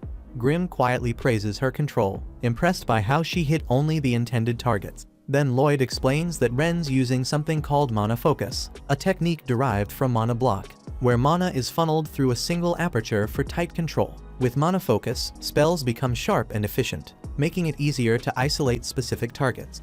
Lloyd congratulates Ren for pulling it off and modifying her poison into a non-lethal knockout gas. But before long, the thugs start groaning and waking up, forcing Ren to admit she's still working on adjusting the dosage. She says the formula was meant to briefly put down an average adult male, not hold off troublemakers with thick skulls. Babylon suggests she tweak it for tougher opponents and volunteers to take care of the thugs herself. But Lloyd stops her, says they might get up again if she holds back. So instead, he uses Jade's teleportation spell to relocate them completely. Suddenly Ren and Babylon both freeze in shock, surprised by how cleanly Lloyd executed it. Then Lloyd shrugs and admits he's not even sure where he sent them, still figuring out the spell's mechanics. Soon after, the priest and the girls start waking up. Lloyd tells them what happened and casually gives Babylon the credit for neutralizing the thugs. Babylon keeps grinning, clearly still pumped about Lloyd's use of Jade's teleportation. Ren comments how wild it is that nobody else saw it happen, saying if Lloyd keeps learning their spells and copies their mana signatures right, he might end up mastering all their techniques before long. As the priest and Escher leave to prepare for the recital, Saria stops by Lloyd for a second, barely remembering his name. Babylon looks confused by the attitude, but Escher explains that Saria never remembers names unless the person plays music. That gets Ren thinking, and she quietly wonders if Lloyd secretly knows how to play an instrument. Escher lights up remembering Lloyd can sing, quickly asking him to join them on stage, but Saria shuts it down right away, saying he hasn't trained enough yet and might throw off their whole recital. Promises they'll perform together as a trio once he's properly prepared, urging him to focus and learn from the show instead. Then Ren suggests they check out more of the church, but Lloyd insists on staying to listen closely. Grimm explains there's a good chance divine magic works through rituals instead of typical mana signatures, adding that while regular mana can trigger certain effects, rituals let people use their mana differently through singing or dancing. Not long after, the girls begin their recital and instantly pull everyone in. The performance stirs up emotions, moving some folks to tears. Lloyd's clearly impressed, and Grimm confirms that divine magic definitely kicked in. He hands Lloyd a sword to help him analyze the spell better, and Lloyd picks up on something strange. The mana signature feels structured in geometric shapes, unlike anything he's seen before. Notes it resembles health class magic, and asks if Grimm's okay being near it. But Grimm admits it feels a little off, but reassures him he's fine for now since Escher's mana output is still low. Then Lloyd finds the spell's structure fascinating, even though he can't fully decode it, and Grimm's curious what he plans to do next. Suddenly Lloyd switches topics, saying he's been feeling someone watching them throughout the whole performance. Grimm sensed it too, and they both agree it's coming from above, not just the church ceiling, but way higher. Lloyd's eyes light up with excitement at the idea it could be a servant of the gods, and decides to use teleportation magic to chase after that presence. The spell takes way longer than usual, throwing Lloyd off, but he powers through. When they finally land, he finds himself standing on clouds completely unsure where they are. Grimm jokes that they might be dead, but Lloyd's quick to brush it off, saying dying felt way different last time. They start walking toward the direction of that odd gaze until they reach an altar, and right above it stands the very figure that had been watching them from the skies. Lloyd wonders what this creep is plotting, noticing how he's fixatedly leering at Escher and Saria. The angel mumbles under his breath, daydreaming about descending to Earth to cut loose. But suddenly, Lloyd hurls a few cloud orbs suspiciously resembling poop right at his face, which instantly ticks him off, and he yells out, demanding to know who threw them. Seeing it's just some random human, he's baffled, questioning how someone of his kind even got into paradise. He tells Lloyd to remember his place, proudly introducing himself as Jihariel the Angel, attendant to the 64 divine rulers of paradise. He demands to know how they managed to get here, stating paradise is sealed off from the human world, and even if humans tried to force their way in, the barriers between realms should have stopped them. Lloyd isn't inclined to waste his breath on tedious explanations, and flat out asks whether Jihariel can teach him some divine sorcery. Jihariel scoffs, musing aloud that Lloyd must have lost his mind after basking in his majestic beauty. He magnanimously gives Lloyd permission to kneel and kiss his shoes, but Grimm snaps at him, telling the angel to stop acting holier than thou and cough up answers, unless he wants them spreading rumors back on Earth about how creepy he is. Jihariel confidently claims nobody would buy that nonsense anyway, and although he can grant divine sorcery, he says it's reserved for those he personally deems worthy. He magnanimously tells Lloyd to clear off peacefully, promising not to punish him for his transgressions if he simply walks away. Jihariel warns he won't ask nicely again, but Lloyd tunes him out and repeats his request to learn some angel spells. Jihariel launches an attack called Luxa at him, but Lloyd blocks it with his barrier without breaking a sweat, making the angel realize Lloyd isn't some weak brat after all. Back on Earth, Ren anxiously wonders where Lloyd vanished to, and Babylon tells her to take it easy, asking whether Lloyd mentioned anything unusual before leaving. Ren remembers Lloyd saying he sensed someone watching them, but Babylon noticed something else altogether. Deciding to investigate, Babylon steps outside, feeling that something is seriously off about the place, and he genuinely hopes nothing bad has happened. Meanwhile in paradise, Lloyd keeps effortlessly blocking Jihariel's magic, thinking to himself how cool divine magic is. He notices the angel's swords resemble feathers, yet they're sturdy enough to stop steel, and he realizes his sword can't break these spells since they turn into solid objects once summoned. He also can't replicate these attacks with his sword, figuring the angel can keep summoning swords indefinitely as long as he has enough mana. Lloyd admits to himself it's a ridiculously strong ability, and out of curiosity, he decides to test their strength. So he unleashes 4 different elemental spells at once at the angel, forcing him to dodge fast, and Jihariel watches stunned as Lloyd's magic cracks the walls of the heavenly realm. Lloyd then asks Jihariel why he keeps evading, and an irritated Jihariel fires off another strike, only for Lloyd to blink out via teleportation. Jihariel haughtily says he refuses to be tainted by Lloyd's filthy earthborn magic, which is exactly why he's avoiding direct contact. He quickly notices Lloyd is nowhere in sight and smirks, wondering if the pesky kid finally bailed. But soon he spots Lloyd lounging on top of his sacred altar, casually musing aloud how he's supposed to test things properly when Jihariel won't even take a single hit. Jihariel declares with full confidence that Lloyd's strikes will never reach him, bragging he'll sidestep every single one. Lloyd calmly tells him dodging is off the table now, casting his Shadow Wolf to warp 4 distinct elemental blasts straight at Jihariel at the same time. Jihariel still manages to slip past them, making Lloyd question whether he messed up the timing or the teleport range. Grimm realizes right away that Lloyd is copying Gizarm's earlier move, warping raw mana straight onto a target, except Lloyd's version is much more potent and a lot more versatile. Grimm says the technique is pretty impressive, but warns Lloyd it's highly dangerous, noting that if he keeps this up, this angel might wind up a ghost. Lloyd assures him it'll be fine since Jihariel said his Luxa is unbreakable. Sure, these blasts won't be enough to shatter it. Grimm nervously suggests Jihariel might have been bluffing, but Lloyd tells him to relax, clarifying he's not planning to use the spell the way Grimm thinks. He adds that he won't misuse Jade's abilities like that, and Grimm is truly relieved to hear it. Lloyd then warps a flame spell right in front of Jihariel, but Jihariel slips away again without effort. Grimm yells at Jihariel to stop acting smug and just teach Lloyd the divine sorcery already, stressing they have no intention of killing him. Jihariel however doubles down, insisting his Luxa is untouchable, boasting their pathetic little tricks will never work on him. Lloyd admits out loud that this approach has a few weak points, realizing he needs to change tactics if he wants to land a clean hit. He tries placing his spells even closer to Jihariel this time and casts again, but Jihariel still glides out of the way. Lloyd realizes the problem isn't the placement, it's that the moment the spells appear, the angel has just enough time to dodge. He figures tagging a moving target in this way is nearly impossible, realizing that teleporting the spell before activation isn't cutting it. So he decides he has to warp it at the exact instant it activates. Jihariel then rushes him to strike, and Lloyd puts the new plan into play immediately, landing a direct hit. Jihariel is completely baffled, wondering how Lloyd is suddenly able to cast spells this insanely fast, realizing this is nothing like what he was doing before. Grimm impatiently tells Jihariel to just apologize already and get it over with, but Jihariel arrogantly refuses, confidently boasting that his Luxa might be cracked, but it's infinite and can regenerate endlessly. Lloyd's eyes light up with curiosity at hearing that, excitedly wondering aloud just how infinite Jihariel's regeneration is. Jihariel instantly panics, realizing he's just dug his own grave with his bragging, quickly backtracking and nervously claiming his Luxa isn't actually all that impressive after all. In desperation, Jihariel hurriedly throws up a Luxa barrier around himself, offering Lloyd one last chance to retreat safely, and he even desperately sweetens the deal, promising Lloyd an autograph and permission to kiss his feet if he just leaves him alone now. But Lloyd's not even listening, calmly surrounding Jihariel on all four sides with multiple spells.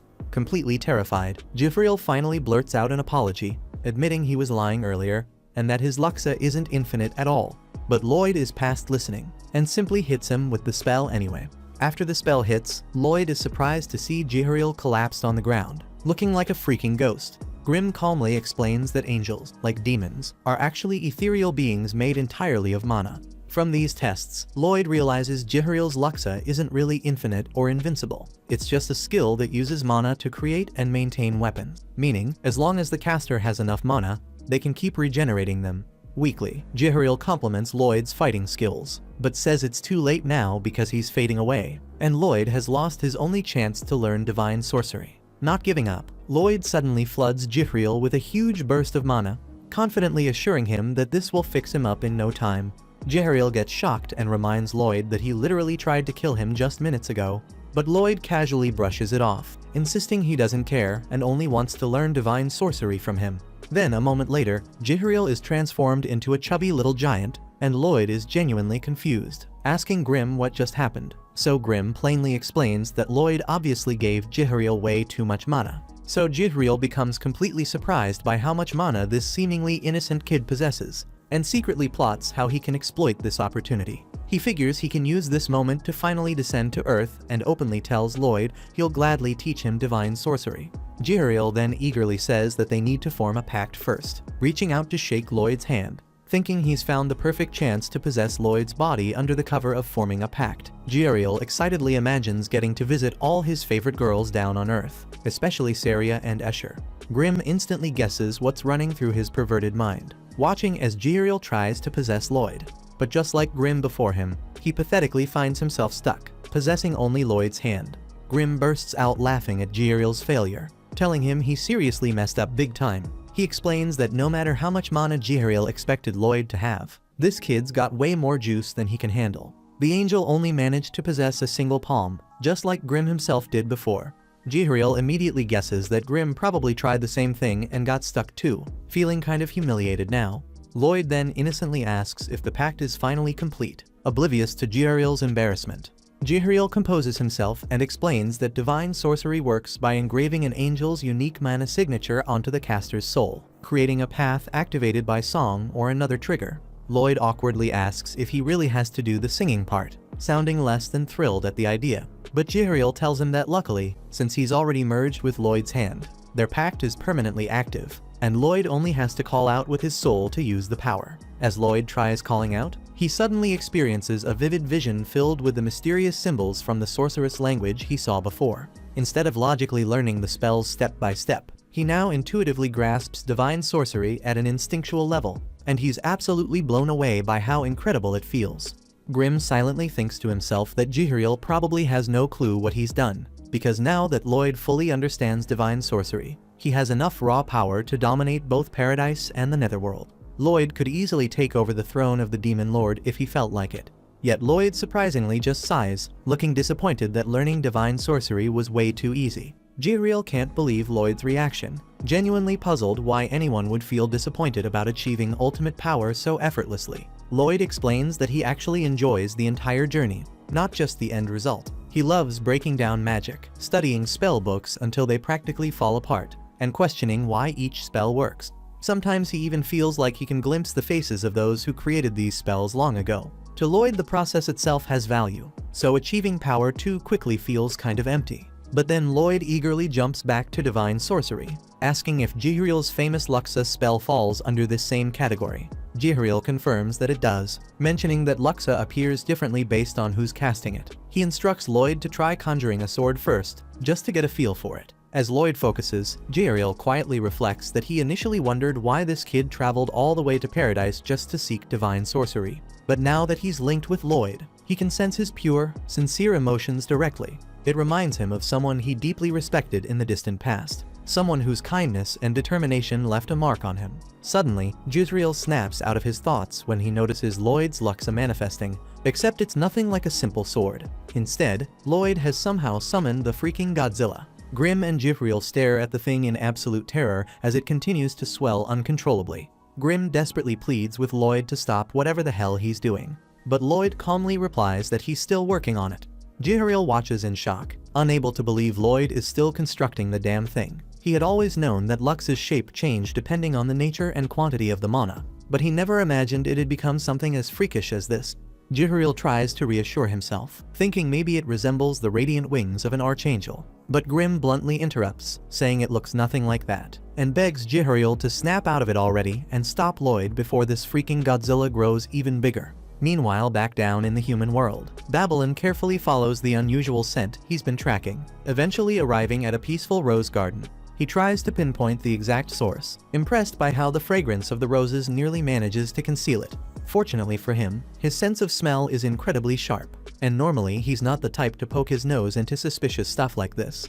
But he suspects this scent might actually be connected to the divine sorcery Lloyd's currently after. Suddenly, a pastor approaches him, kindly asking if he's lost and offering to escort him back to the recital hall. Babylon smoothly covers by mentioning he's always admired roses and wandered here because he caught their scent.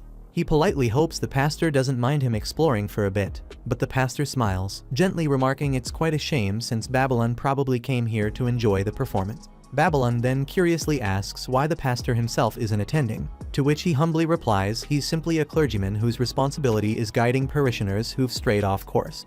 Though amusingly, even after years of service, the pastor admits he's prone to getting turned around in his own church occasionally. Babylon quietly thinks it's pretty ironic for someone who's constantly getting lost to be guiding others. Out loud, he lightly teases the pastor, wondering if perhaps this clumsiness is why he's not wearing his rosary, and casually mentions he'd been informed that members of the clergy are required to keep their rosaries on at all times. He quickly adds he's just a new arrival himself, but was still handed one immediately. The pastor, clearly embarrassed, quickly acknowledges his mistake and pulls out his rosary, admitting sheepishly that he's always forgetting to put it on. He encourages Babylon not to follow his sloppy example, reminding him gently that certain rules shouldn't be broken. He then solemnly explains that even this rose garden is considered sacred ground, not meant to be casually stepped into, prompting Babylon to sincerely apologize and explain he's still learning his way around. At that very moment, Shiro and Ren arrive, and Ren quickly asks Babylon if there's an issue. She gently reminds him that the recital's almost over, but the second Shiro spots the pastor, he immediately becomes hostile. Babylon then casually remarks to the pastor that he must be incredibly faithful, joking that either he meticulously polishes his rosary daily or he barely ever wears it, since it looks brand spanking new. The pastor calmly agrees, brushing it off as he eyes Shiro. complimenting the beast's fine fur and noting that he's clearly well cared for. Then he moves slightly, clearly planning to take some action. But Lloyd suddenly teleports into the area before he has the chance. Lloyd questions them about why they're all here instead of watching the performance, but they're quick to counter with their own questions about where exactly he's been. Lloyd gently pushes past the pastor to reach his companions, and Shiro excitedly rushes into his arms. The group then heads back towards the recital, but Jihariel immediately recognizes who the pastor truly is. Meanwhile, at the church, Escher warmly asks Lloyd if he enjoyed the recital, and Lloyd enthusiastically praises it, claiming he watched every second from beginning to end. Escher gets confused and points out that the recital had to be stopped halfway through due to sudden thunder. While Jihariel eagerly anticipates finally getting to meet both Saria and Escher face to face, Babylon then curiously asks Escher if the inner garden is regarded as holy ground, and she confirms it is, explaining it's frequently used as a burial site for beloved pets of church members. Babylon quietly ponders if that was actually the source of the foul smell he detected, wondering if perhaps he's just overly suspicious due to his past life as an assassin. He eventually decides he's just imagining things, as the recital concluded peacefully, noting that even Lloyd appears unconcerned. Still, a handful of troubling questions remain unanswered in his mind. Lloyd then politely informs the father that he's preparing to leave the church now, and Babylon quickly realizes Lloyd likely found whatever he was searching for. Babylon figures the church's future isn't his problem anymore and attempts to exit quietly, but Escher stops him, sincerely thanking him for helping her earlier that afternoon. Back in the inner garden, the pastor angrily kicks dirt onto his rosary, muttering bitterly about how annoyingly clean it looks. He recalls having misplaced his original rosary and recently acquiring this new replacement. Suddenly, a hidden entrance creaks open, and an unsettling creature slowly emerges from the darkness. The pastor calmly tells the creature there's no need to chase after Lloyd's group, but he orders heightened security, emphasizing they can't afford distractions now that the crucial day draws near. Thanks for watching. Please, if you like my recaps, don't forget to like and subscribe.